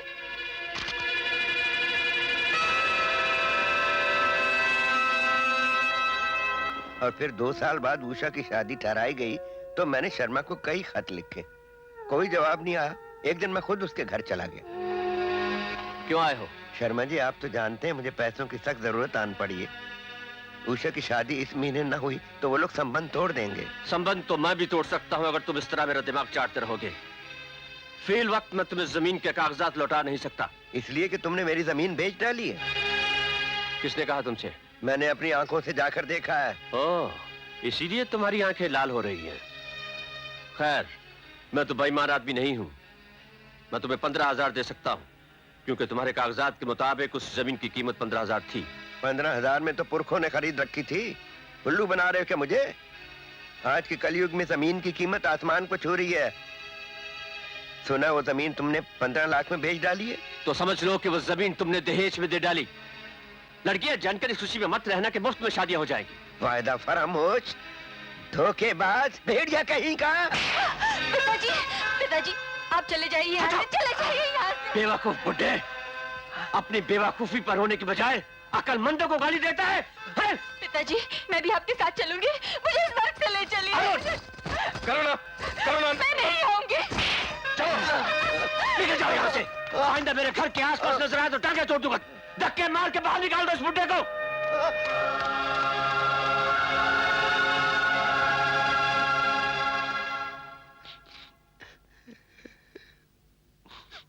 आपने सिर्फ कागजात ही दिए थे या बैंक जाकर दस्तखत भी किए थे? उसने सफेद कागज पर मेरे दस्तखत लिए थे। इस फाइल में लिखा है कि करुणा ने खुदकशी की कोशिश पहले भी की थी। क्या ये सच है? ये सच है। सर, सच्चाई क्या है मैं बताती हूँ। हाँ, बताओ बताओ। दीदी को डॉक्टर टंडन के नर्सिंग होम में रखा गया था, मगर उन लोगों ने हमें बताया तक नहीं। वो तो गांव वालों से हमें पता चला तो हम फौरन वहां पहुंचे। दीदी, दीदी, आप कैसी हो? बेटी, भगवान आत्महत्या करने वालों की सूरत भी देखना गवारा नहीं करते। तुमने ऐसा क्यों किया? मैं क्या करती पिताजी? मैं ना आपको खत लिख सकती हूँ, ना आपसे मिल सकती हूँ। मुझ पर पहरे बिठा दिए गए हैं। कोई सीधे मुंह मुझसे बात भी नहीं करता। अरुण तो ठीक है ना? कहो, कहो ना बेटी।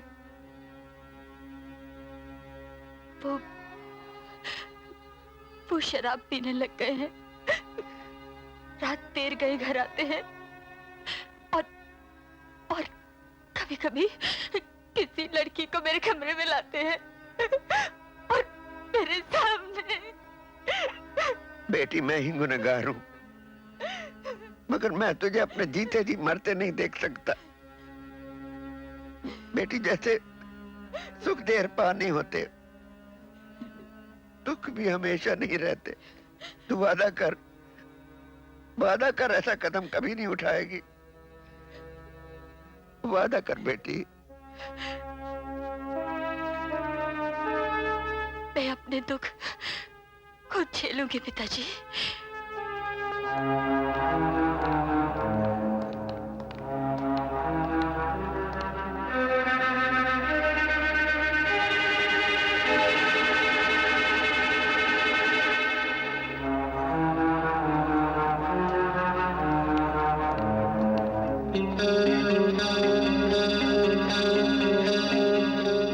इससे जाहिर होता है कि करुणा में मरने की तमन्ना पैदा हो गई थी।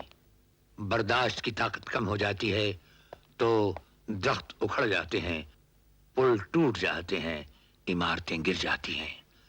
आप क्यों नहीं मानते कि करुणा ने खुदकशी की होगी? मेरी बेटी ने मुझसे वादा किया था कि वो ऐसी हरकत दोबारा नहीं करेगी। औरत तो नर्म मट्टी की बनी होती है, कभी भी टूट सकती है। इस उम्र में किसी पर इल्जाम लगाने को मन नहीं करता, पर इतना जरूर कहता हूं कि दिल की आवाज दिल से सुनी जाती। आपके बारे में ये कहा जाता है कि आज तक कोई मुजरिम आपके हाथों से बच नहीं सका। मैं आपका फैसला खुशी से स्वीकार करूंगा। अगर करुणा की हत्या हुई है तो हम मुजरिम को पाताल से खींच निकालेंगे। ये जगमोहन आजाद का वादा है।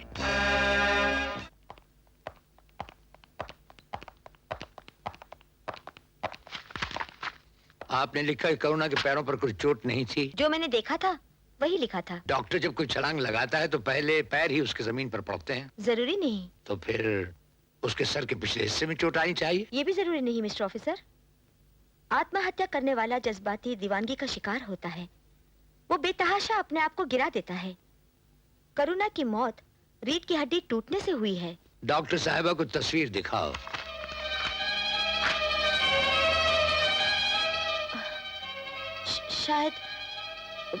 शायद आसपास का खून लग गया हो। माथे पर जो खून था वो जम चुका था। हो सकता है। और आसपास जो खून था वो गीला था। हो सकता है। There you are doctor Alka. Medical science के मुताबिक अगर जिंदा इंसान को चोट आए तो उसका निकला हुआ खून जम जाता है, और अगर मुर्दे को चोट आए तो उसका खून गीला रहता है। इससे ये साबित होता है कि करुणा ने ऊपर से छलांग नहीं लगाई, बल्कि उसके मुर्दा शरीर को ऊपर से फेंका गया। ये आत्महत्या नहीं, ये हत्या थी। ये आपकी ओपिनियन है मिस्टर ऑफिसर। मेरी ओपिनियन तो पोस्टमार्टम रिपोर्ट में लिखी हुई है। अगर पुलिस को शक था तो हेडक्वार्टर्स हॉस्पिटल भेजकर दोबारा पोस्टमार्टम करा लेती, बल्कि लाश वारिसों के हवाले न करती। फेलियर तो पुलिस डिपार्टमेंट की है। आप मुझ पर क्यों इल्जाम लगा रहे हैं? इसलिए कि पोस्टमार्टम रिपोर्ट आपने नहीं लिखी, आपसे लिखवाई गई है। माफ कीजिए, मुझे आपके इल्जाम पर एतराज है। आप अपना एतराज अपने पास रखिए डॉक्टर साहिबा। आपकी रिपोर्ट की धज्जियां उड़ेंगी। हम ये साबित करेंगे कि अगर आपकी रिपोर्ट गलत नहीं थी तो मुकम्मल भी नहीं थी।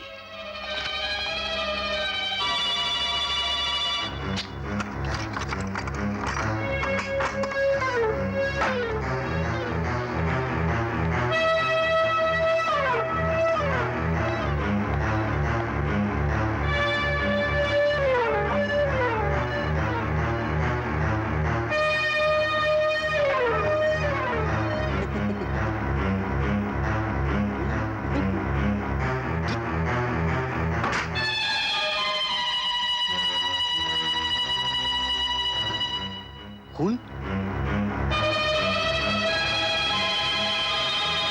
सर वो देखिए, वो खून लग रही है। हाँ विजय, तुम उस खून की टेस्ट रिपोर्ट किसी प्राइवेट लैब से करवाओ और फिर किसी गवर्नमेंट हॉस्पिटल से इसका ब्लड ग्रुप निकलवाओ, ताकि गवर्नमेंट हॉस्पिटल वाले झूठ न बोल सकें। Yes sir.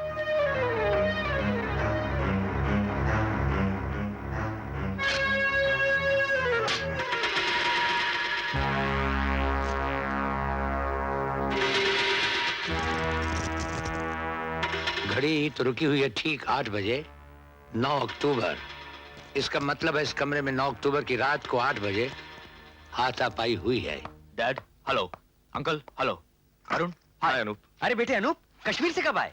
बस अभी 1 घंटा पहले। अरे वाह, तबीयत तो ठीक है ना तुम्हारी? ठीक, बिल्कुल ठीक। अंकल ये शॉल आपके लिए, पसंद है ना? और अरुण ये स्वेटर तुम्हारे लिए, अच्छा है ना? अंकल बर्फ आजकल श्रीनगर में बहुत पड़ रही है। डल लेक का पानी जमकर बर्फ हो गया है। लोग साइकिलें चला रहे हैं और क्रिकेट खेल रहे हैं। आप लोग भी आइए, कश्मीर बड़ा मजा आएगा। ओहो, तिवारी तुम्हारा लड़का तो बेवकूफ का बेवकूफ ही रहा, ओल जोल बके जा रहा है। समझाओ इसे। बेटे तू घर जा।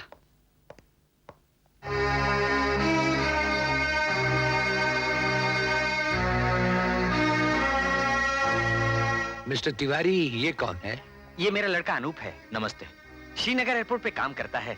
आज ही 1 महीने की छुट्टी पे घर आया है। हाँ अरुण, कल सुबह तुम हमें गेस्ट हाउस में मिलो। Yes sir. जो बयान तुमने शाहनवाज खान को दिया वो झूठा है, इसलिए कि तुम ये नहीं जानते कि किसी को आत्महत्या पर मजबूर करना इतना ही संगीन जुर्म है जितना कि किसी की हत्या करना। सर, आप किसी की भी कसम ले लीजिए, हम एक दूसरे से बहुत खुश थे। उसे दुख था तो सिर्फ उसकी खाली गोद का, लेकिन मैंने उसे कभी बच्चे की तमन्ना नहीं की थी।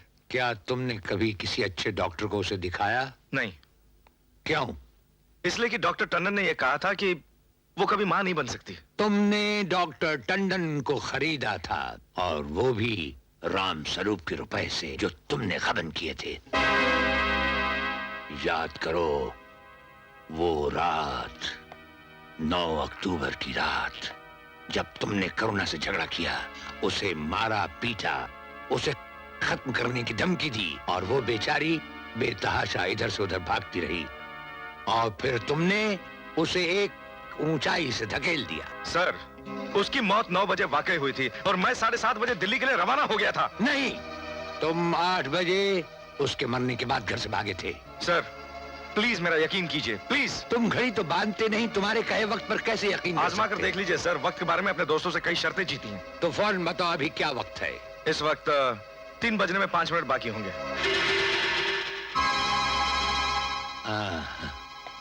इस फाइल में तुम्हारा वो बयान है जो तुमने शाहनवाज खान को दिया था। इसे देखकर बताओ कि ये दस्तखत तुम्हारे हैं या नहीं।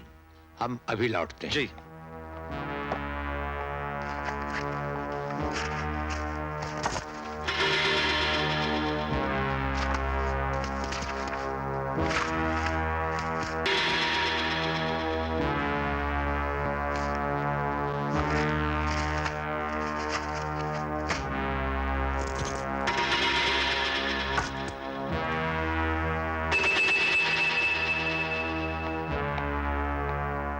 सर, इस फाइल में दस्तखत मेरे ही हैं। अच्छा, तुम अब जा सकते हो। जी।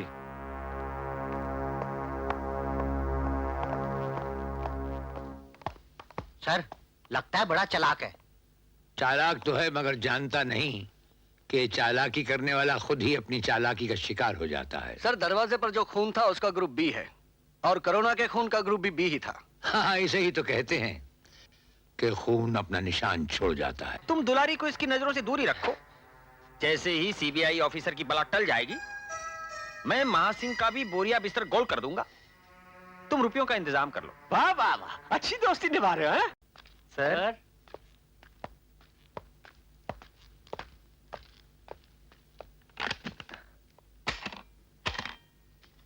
सर, ये छोटा सा नजराना है, इसे कबूल कर लीजिए। श्री तिवारी, बहुत लोग इस रुपए के पीछे भागते हैं, लेकिन चंद ऐसे होते हैं जिनके पीछे रुपया भागता है। उन्हीं चंद लोगों में से हम एक हैं। इस बदतमीजी की सजा तुम्हें हम आज तो नहीं देंगे, इसलिए कि तुमने हमारा एक शक बहुत मजबूत कर दिया है। इंतजार करो उस दिन का जिस दिन तुम्हारे हाथों में पैसे की बजाय हथकड़ियां होंगी। लल्लू लाल। जी साहब जी, फरमाइए। इन साहिबान को जरा बाहर जाने का रास्ता दिखाओ। जरूर दिखाएगा जी। और अगर ये कभी गेस्ट हाउस के आसपास नजर आए तो इनके कपड़े उतार लेना। जरूर उतार लेगा जी। तोलिए जी, तोलिए।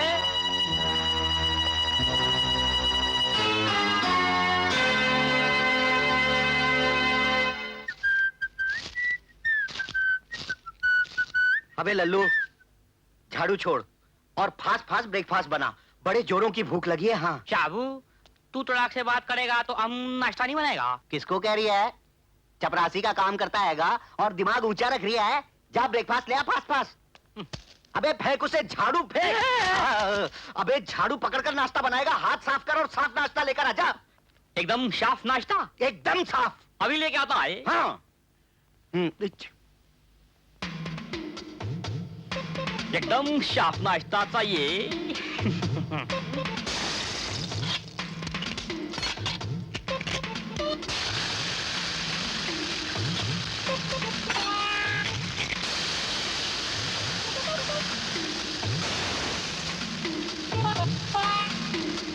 एकदम साफ नाश्ता चाहिए। एकदम साफ।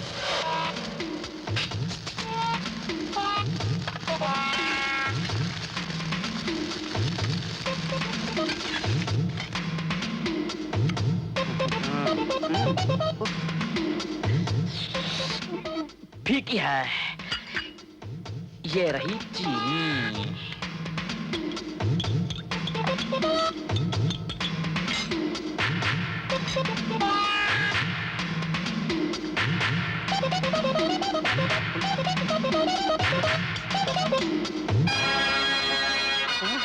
वाह लल्लू जी, तुम तो एकदम एक्सप्रेस सर्विस हो। साफ बनाया ना? वो तो हम गंगा किनारे पैदा हुआ है, हाँ। बचपन से ही एकदम साफ और शुद्ध है। मजा आ गया। कौन सा घी इस्तेमाल कर रही है? एकदम देसी घी कौड़ता है जी। हाँ, साफ जी, सही। अच्छा है। हाँ। शक्कर तो तैने एकदम तोल कर डाली है। हाँ, वो तो हम पी के देखा है। वो कैसे? इसी कप से। क्या? मुझे झूठी चाय पिलाई?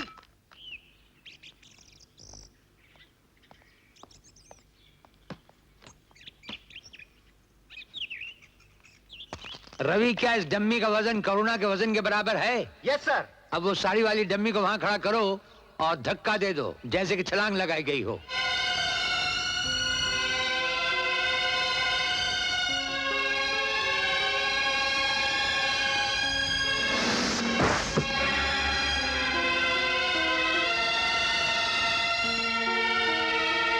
क्या कर रहे हो रवि? इसे अपने जिस्म के करीब करो, जैसे कोई लाश उठाता है।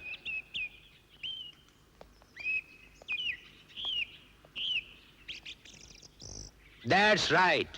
अब पूरी ताकत लगाकर उसे उछाल दो।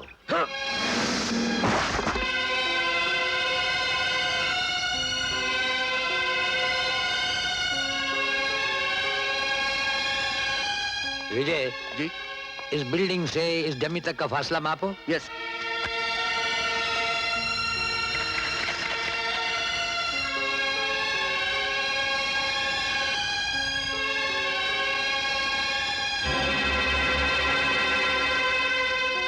सर, पहली डमी 18 कदम और दूसरी डमी 14 कदम। ठीक है, दोनों डमी गाड़ी में रख लो। Yes sir. Yes sir.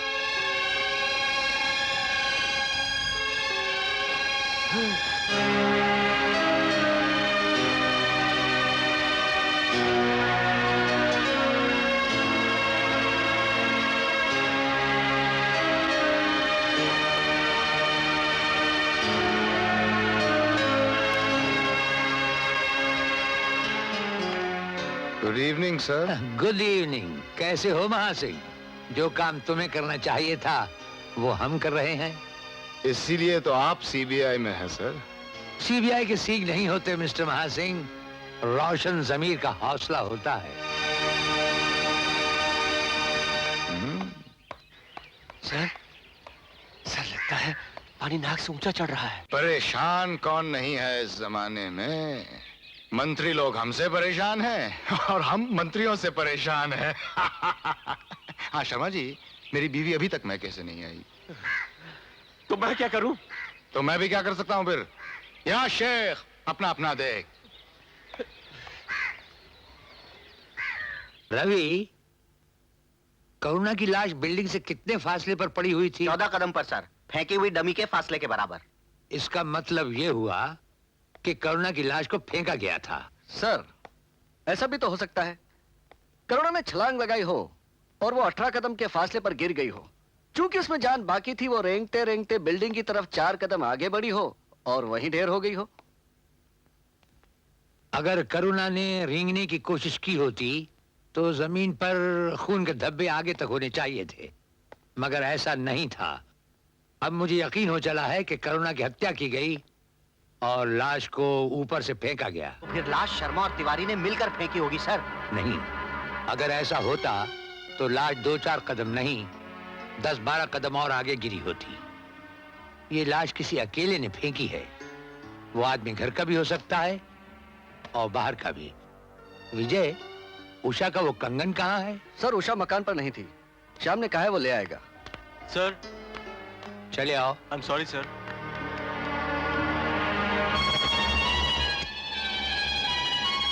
Sir, Karuna का कंगन भी ऐसा ही था।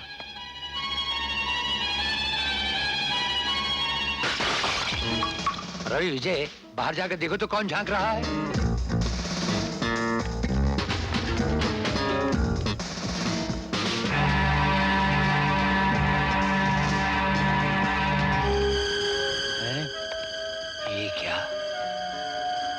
किसी ने हमारे डिंगो को मारने की कोशिश की है।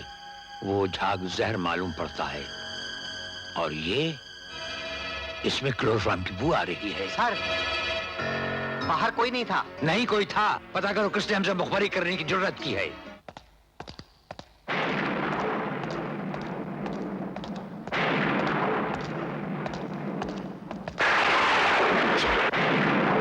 बुड्ढे को बहका के सीबीआई बुलाता है, शर्मा जी से आंख मिचौली खेलता है, बिच्छू का मंत्र जानता नहीं, सांप की बिल में हाथ डालता है।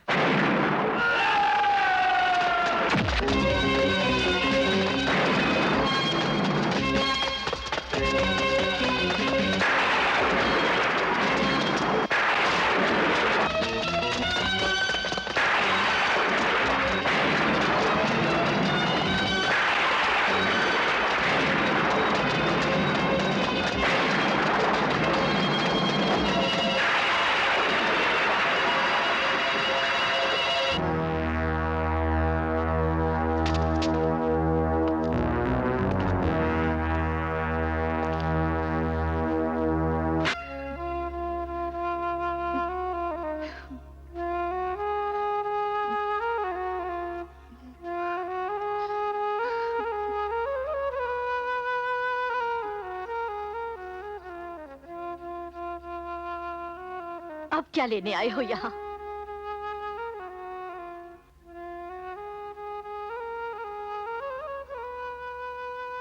इसे देखो, ये बदबख्त तो सुहागन बनने से पहले ही विधवा हो गई। मेरे पति अपनी जिंदगी में इंसाफ और अमन के लिए लड़ते रहे तो उन्हें खून में नहलाया गया। उस वक्त मैं आधी मर गई थी। मेरा बेटा उनके आदर्शों का पालन करते करते इंसाफ के लिए बलि हो गया। आज मैं पूरी तरह मर गई हूँ। उफ, मेरा बेटा कितना तड़पा होगा, कितना चिल्लाया होगा। कौन कहता है आपका बेटा मरा है? वो तो शहीद हुआ है और शहीद अमर होते हैं। नहीं चाहिए मुझे तुम्हारे दिल बहलाने वाले खोखले खिताब। सुना था कानून की आंखें नहीं होती, आज देख भी लिया कानून के हाथ भी नहीं होते।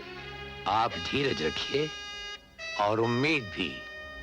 राजनीति करवट ले रही है, राम राज स्थापित होने को है। अब कोई हत्यारा कानून के हाथ से नहीं बच सकेगा। ये दिलासा ही नहीं, हमारा यकीन भी है।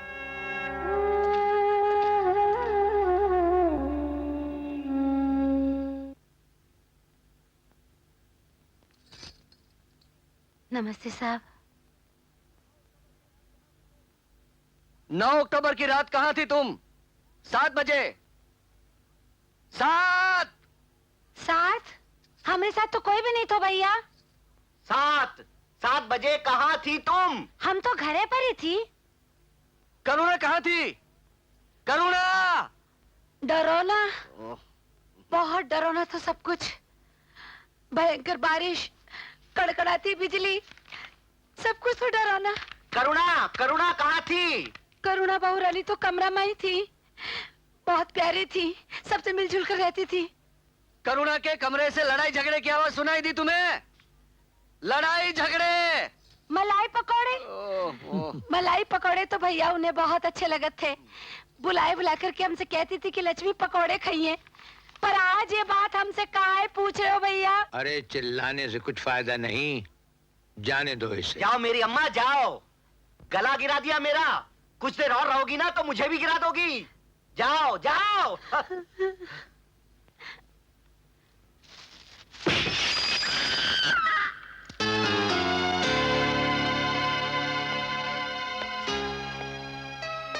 अच्छा, तो तुम सुन भी सकती हो। सच से बताओ, क्या देखा तुमने उस रात?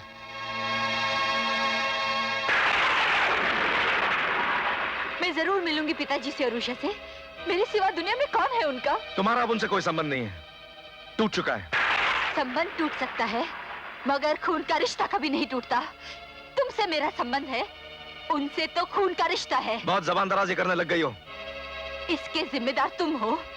दहेज का इतना लालच था तो शादी से पहले मांगा होता। धोखे से मेरे पिताजी की जमीन हथियाने की क्या जरूरत थी? भगवान तुम्हें कभी माफ नहीं करेगा।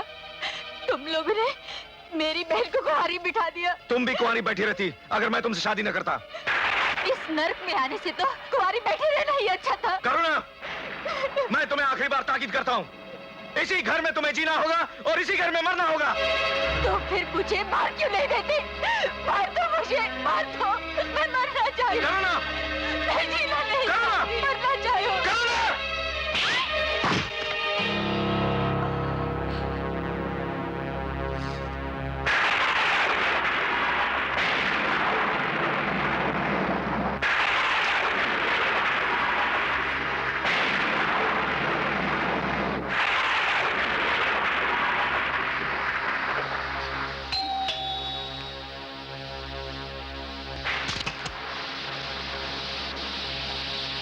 शराब की बोतलें हैं, साहिबा ने भेजा।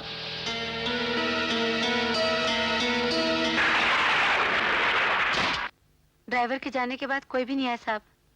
हम रसोई घर में गई और खाना बनाते बनाते चक्कर सा आया और वहीं सो गई। फिर साहब हमें सवेरे तक किसने जगाया नहीं। तुम्हें ये सब झूठ कहने के लिए किसने कहा? शर्मा जी ने साहब। साहब हम आपके हाथ जोड़ती हैं, उन्हें कुछ मत बताइए साहब। वो लोग कुछ भी कर सकते हैं। तुम्हारा मतलब है खून भी कर सकते हैं? कर सकते हैं साहब, कुछ भी कर सकते हैं। तुम जाओ। इसका मतलब ड्राइवर जॉर्ज ने इस्तीफा नहीं दिया। वो उस रात ड्यूटी पर था।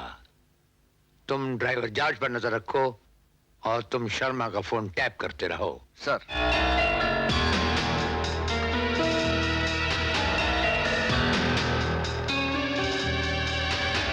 हेलो विजय, वो बिल्डिंग में दाखिल हो रही है। उस पर निगाह रखो। शर्मा का फोन मैंने टेप कर रखा है।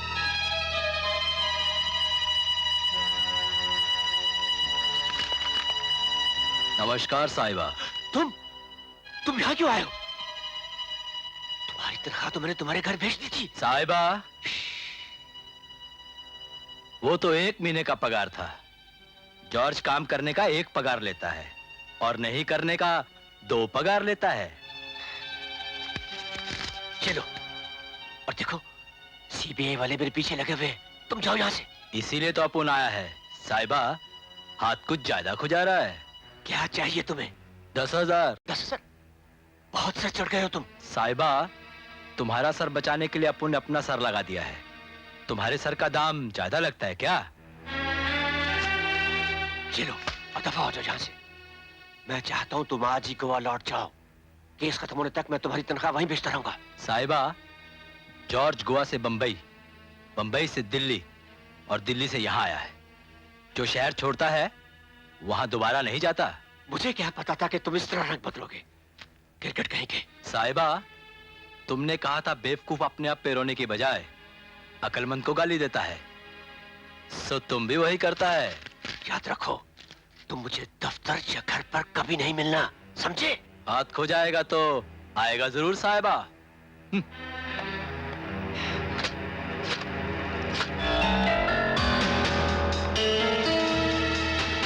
विजय, वो अभी यहाँ से जा रही है। ठीक है, तुम फोन रख दो। तिवारी, वो आया था अभी। बहुत परेशान करने लगा है। हर किसी को देखो जोंक की तरह रुपया चूस रहा है मुझसे। अरे दोस्ती किस काम की, अगर तुम्हारे वक्त काम ना हो तो है। अरे मगर ये जगमोहन आजाद तो झुकता ही नहीं है। सब झुकते हैं, झुकाने वाला चाहिए। जो काम हर कोई नहीं कर सकता वो मिनिस्टर ही कर सकता है। अरे तुम गले पड़ जाओ गंगा प्रसाद के, बाकी भगवान भला करेंगे। मैं कोशिश करता हूँ।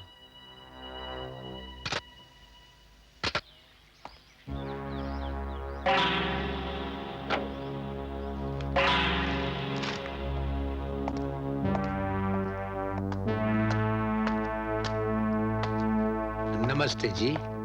ओह, आप? मैं आप ही का इंतजार कर रहा था। बैठिए। धन्यवाद। दरअसल मैंने आपको दूर से पहचाना नहीं। शायद आपको दूर का कम दिखाई देता है। ऐसी बात तो नहीं है, मगर आप भी अच्छा मजाक कर लेते हैं। नमस्ते जी। नमस्ते जी। नमस्ते। नमस्ते। जगमोहन जी, सुना आप इन्हें बहुत परेशान कर रहे हैं? इन्हें यकीन दिलाइए कि आज तक जगमोहन आजाद ने किसी मासूम को मुजरिम नहीं ठहराया। मैं आप पर विश्वास करता हूँ, लेकिन इज्जत वालों के लिए इज्जत भी कोई चीज होती है। भले ही आप इन्हें बरी कर दें, लेकिन इंक्वायरी से गुजरना कोई सजा भुगतने से कम नहीं। समाज में इनकी एक साख है, इनका एक मकाम है, क्योंकि ये ऊंचाई पर बैठे हुए हैं। कौवा ऊंचाई पर बैठने से कबूतर नहीं बन जाता मिनिस्टर साहब। ये क्या हैं और क्या नहीं हैं, ये तो वक्त ही दिखलाएगा। ये समस्या सिर्फ रामस्वरूप की ही नहीं, पब्लिक की भी है। हमें पब्लिक को जवाब देना है। पब्लिक तो पुलिस से हमेशा नाराज रहती है। पुलिस को कमजोर बनाने के लिए इस किस्म की समस्याएं खड़ी कर देती है, बात का बतंगड़ बना देती है, लेकिन इसमें कोई सच्चाई नहीं होती। आप मुझे ही ले लीजिए, विपक्षी दल वालों ने मिलकर मेरे खिलाफ तूफान खड़ा कर रखा है कि मैं चोर हूं, लुटेरा हूं, लेकिन क्या ये सच है? हरगिज नहीं। खैर छोड़िए, बात यह है कि अगर आपने स्टेट पुलिस के खिलाफ रिपोर्ट दे दी तो स्टेट का मुंह काला हो जाएगा। इसलिए मैं चाहता हूं कि आप फौरन वापस दिल्ली चले जाएं। यह मेरा हुक्म है। आपका हुक्म महासिंह लेता होगा, जगमोहन आजाद नहीं। मैं सेंट्रल गवर्नमेंट की तरफ से आया हूं। तुम्हारी सेंट्रल गवर्नमेंट तक भी हमारी पहुंच है मिस्टर जगमोहन आजाद। मिनिस्टर साहब, गर्म पानी से घर नहीं जलाए जाते। हमारे इरादों से टकराओगे तो सर फोड़ लोगे। तुम मुझ पर चैलेंज फेंक रहे हो? चैलेंज तो हम ये भी फेंक रहे हैं कि आप मिनिस्टर की गद्दी छोड़कर सीबीआई अफसर नहीं बन सकते, और हम सीबीआई अफसर ही छोड़कर मिनिस्टर जरूर बन सकते हैं। ये बात और है कि हमने अभी इलेक्शन लड़ना जरूरी नहीं समझा। पिछले कई दिनों से विधानसभा में जोर शोर से ये चर्चा हो रही थी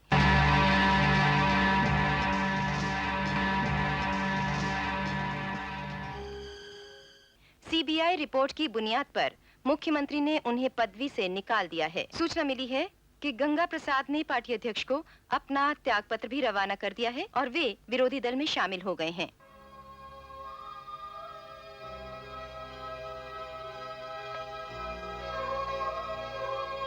महासिंह, शायद तुम अंजाम पढ़ना भूल गए हो, लेकिन ये याद रहे कि इंसाफ के जिन सौदागरों के भरम पर तुम फर्ज का सौदा कर रहे हो, उनकी गर्दनी भी हमारे हाथों से दूर नहीं।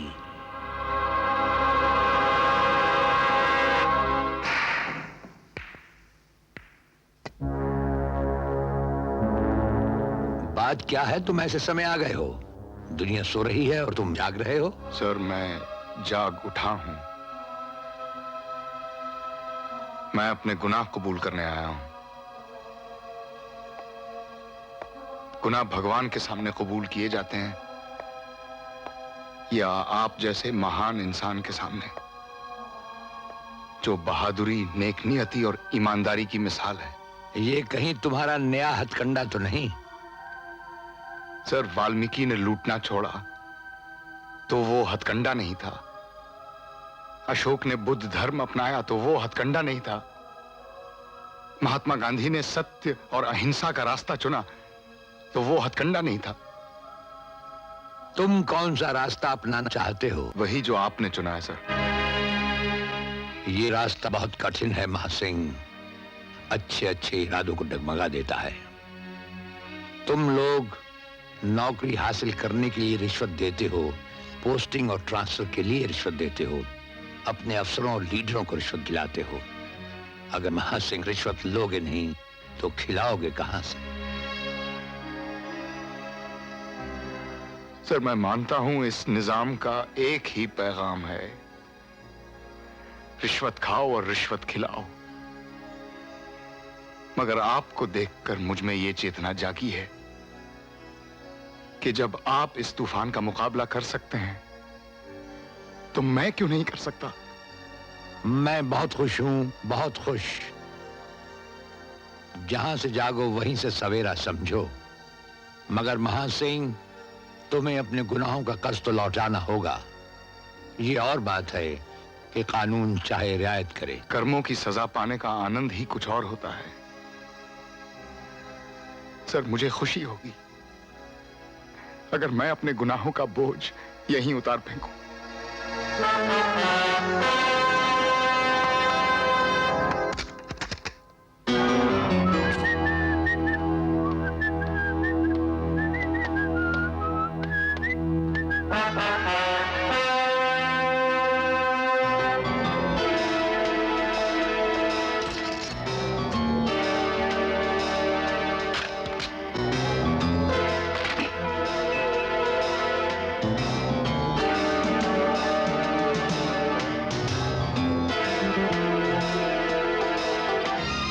साहिबा, अंदर तो आ गया है, अब वापस जाएगा कैसे?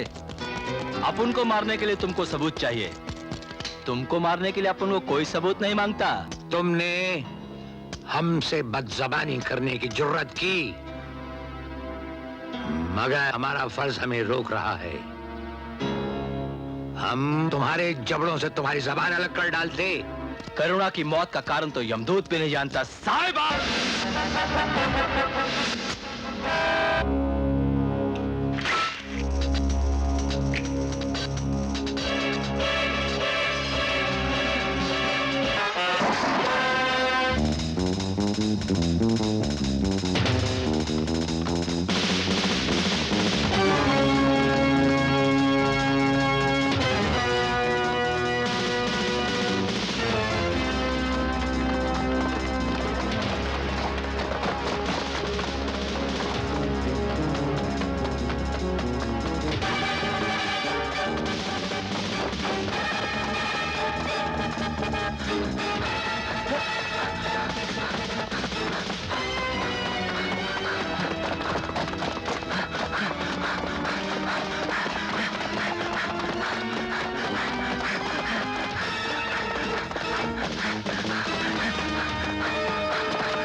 बताओ, नहीं तो जिंदगी भर लूले लंगड़े बनकर घूमते रहोगे। बोलो। अपन कुछ नहीं जानता साहिबा, अपन तो नौकर आदमी है। साहिबा, अपन को कुछ याद नहीं। विजय, इसकी उंगलियों के नाखून खींचो, अपने आप याद आ जाएगा। नहीं, नहीं, अपन बताएगा, सच सच बताएगा साहिबा। जॉर्ज। साहिबा, आप मेरे साथ चलो। कहाँ? मेरे साथ चलो। साहिबा, अपन बहुत शराब पी गया है, रात को गाड़ी नहीं चलाएगा। शर्मा जी के मकान पर जाना है, वहां करुणा को किसी ने मार दिया है। साहिबा, अपन कोई पुलिस इंस्पेक्टर नहीं है। मेरे साथ चलो, मैं रास्ते में तुम्हें सब कुछ समझा दूंगा। चलो।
शाम के किसने छुरा घोंपा था? महासिंह, इसे हिरासत में रखो और किसी से मिलने मत दो।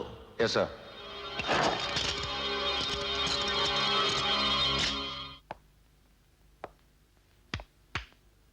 इस जुर्म की एक कड़ी बाकी है, उसे हमें तलाश करना होगा। ऐ विजय, जरा तस्वीर दिखाओ तो। Yes sir. जाहिर है कि यह खून है, मगर पोस्टमार्टम रिपोर्ट में कहीं नहीं लिखा कि घुटने पर चोट आई। ऐ रवि, जरा करुणा की साड़ी दिखाओ तो। Yes sir. ये भी खून है। Yes sir. विजय जी, तुम इस खून की टेस्ट रिपोर्ट निकलवाओ और अभी तुम इन सारे लोगों का खून लेकर टेस्ट रिपोर्ट के लिए दे दो। Yes sir.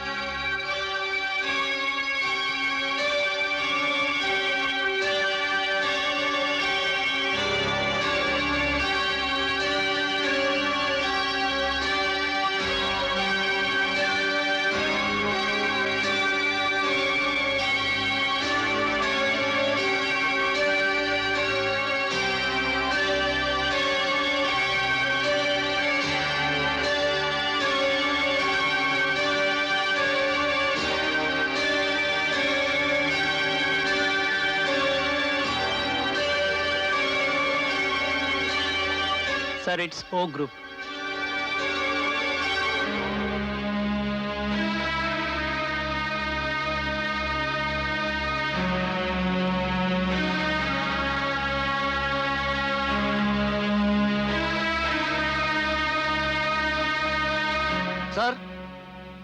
सर, साड़ी पर जो खून का धब्बा था उसका ग्रुप ओ है। और किसी का खून ओ ग्रुप से मिलता नहीं है।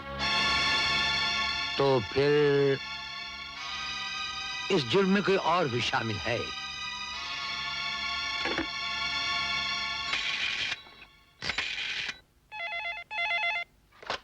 हेलो महासिंह। Yes sir. राज कुछ गहरा होता जा रहा है।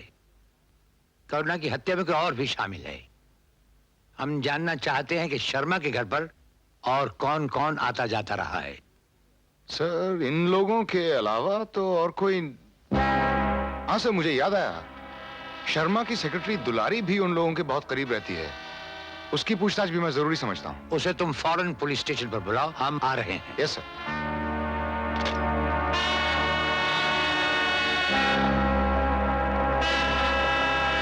मुझे बचा लीजिए, मुझे बचा लीजिए सर, मैं बेकसूर हूँ।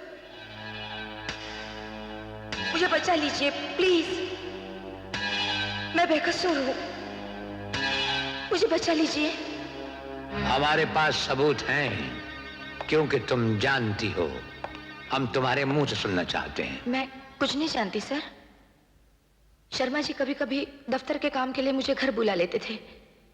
इससे ज्यादा मेरा उस घर से कोई संबंध नहीं है। रवि, तेजाब लाओ। Yes sir.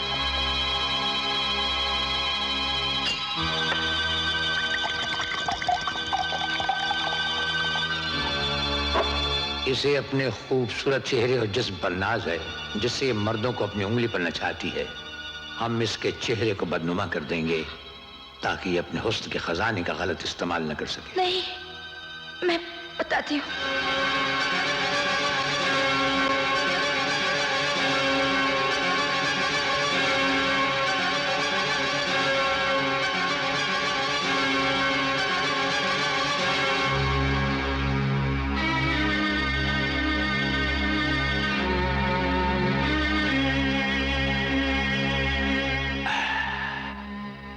पानी था और वो भी ठंडा। आज की ताजा खबर, कोरोना का कातिल पकड़ा गया। आज की ताजा खबर, कोरोना का कातिल पकड़ा गया। आज की ताजा खबर, आज की ताजा खबर, कोरोना का कातिल पकड़ा गया। आज की ताजा खबर, कोरोना का कातिल पकड़ा गया। जुर्म एक बीज की तरह होता है, अगर उसे जमीन में दबाया जाए तो वो छुप नहीं सकता, बल्कि जमीन उसे पौधे की शक्ल में उगल देती है और वो पौधा बढ़ते बढ़ते दरख्त बन जाता है और कहता है कि मैं उस जुर्म के बीच का दरख्त हूं, मुझे पहचानो। आज वो वक्त आ चुका है कि मुजरिम को पहचाना जा सकता है, मगर हम चाहते हैं कि मुजरिम खुद सामने आए और अपना जुर्म कबूल कर ले।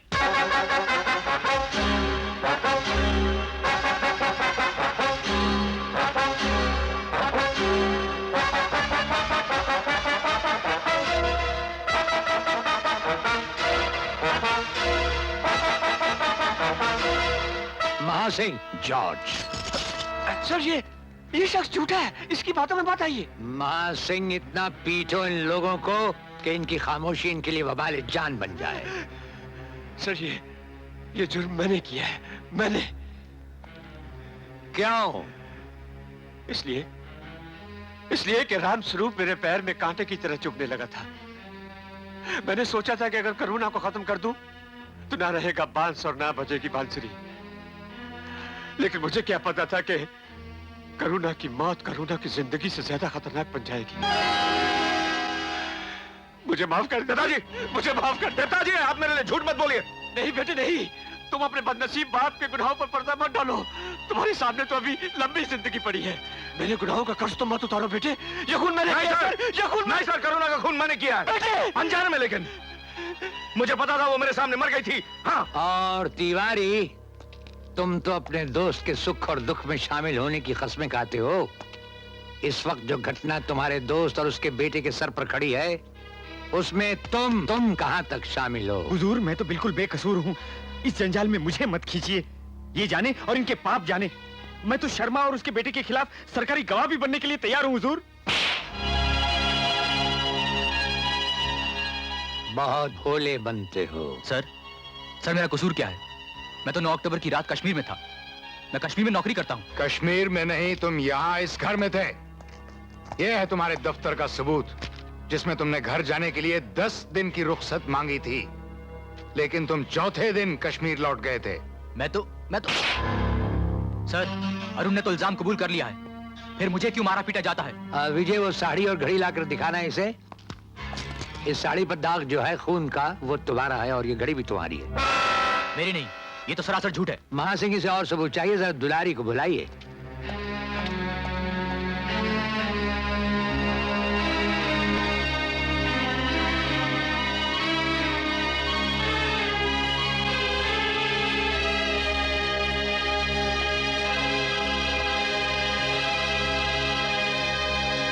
और चाहिए सबूत। कबूल करो अपना जुर्म और कह दो इनसे कि तुम दरिंदे हो।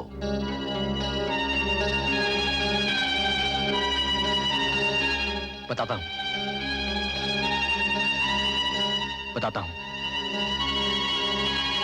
उस रात जब मैं कश्मीर से लौटा,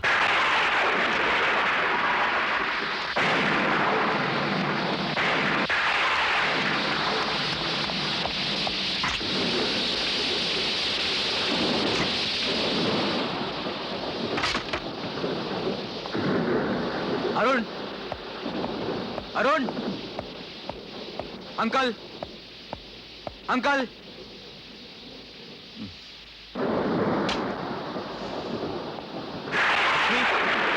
लक्ष्मी,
हरामजादे।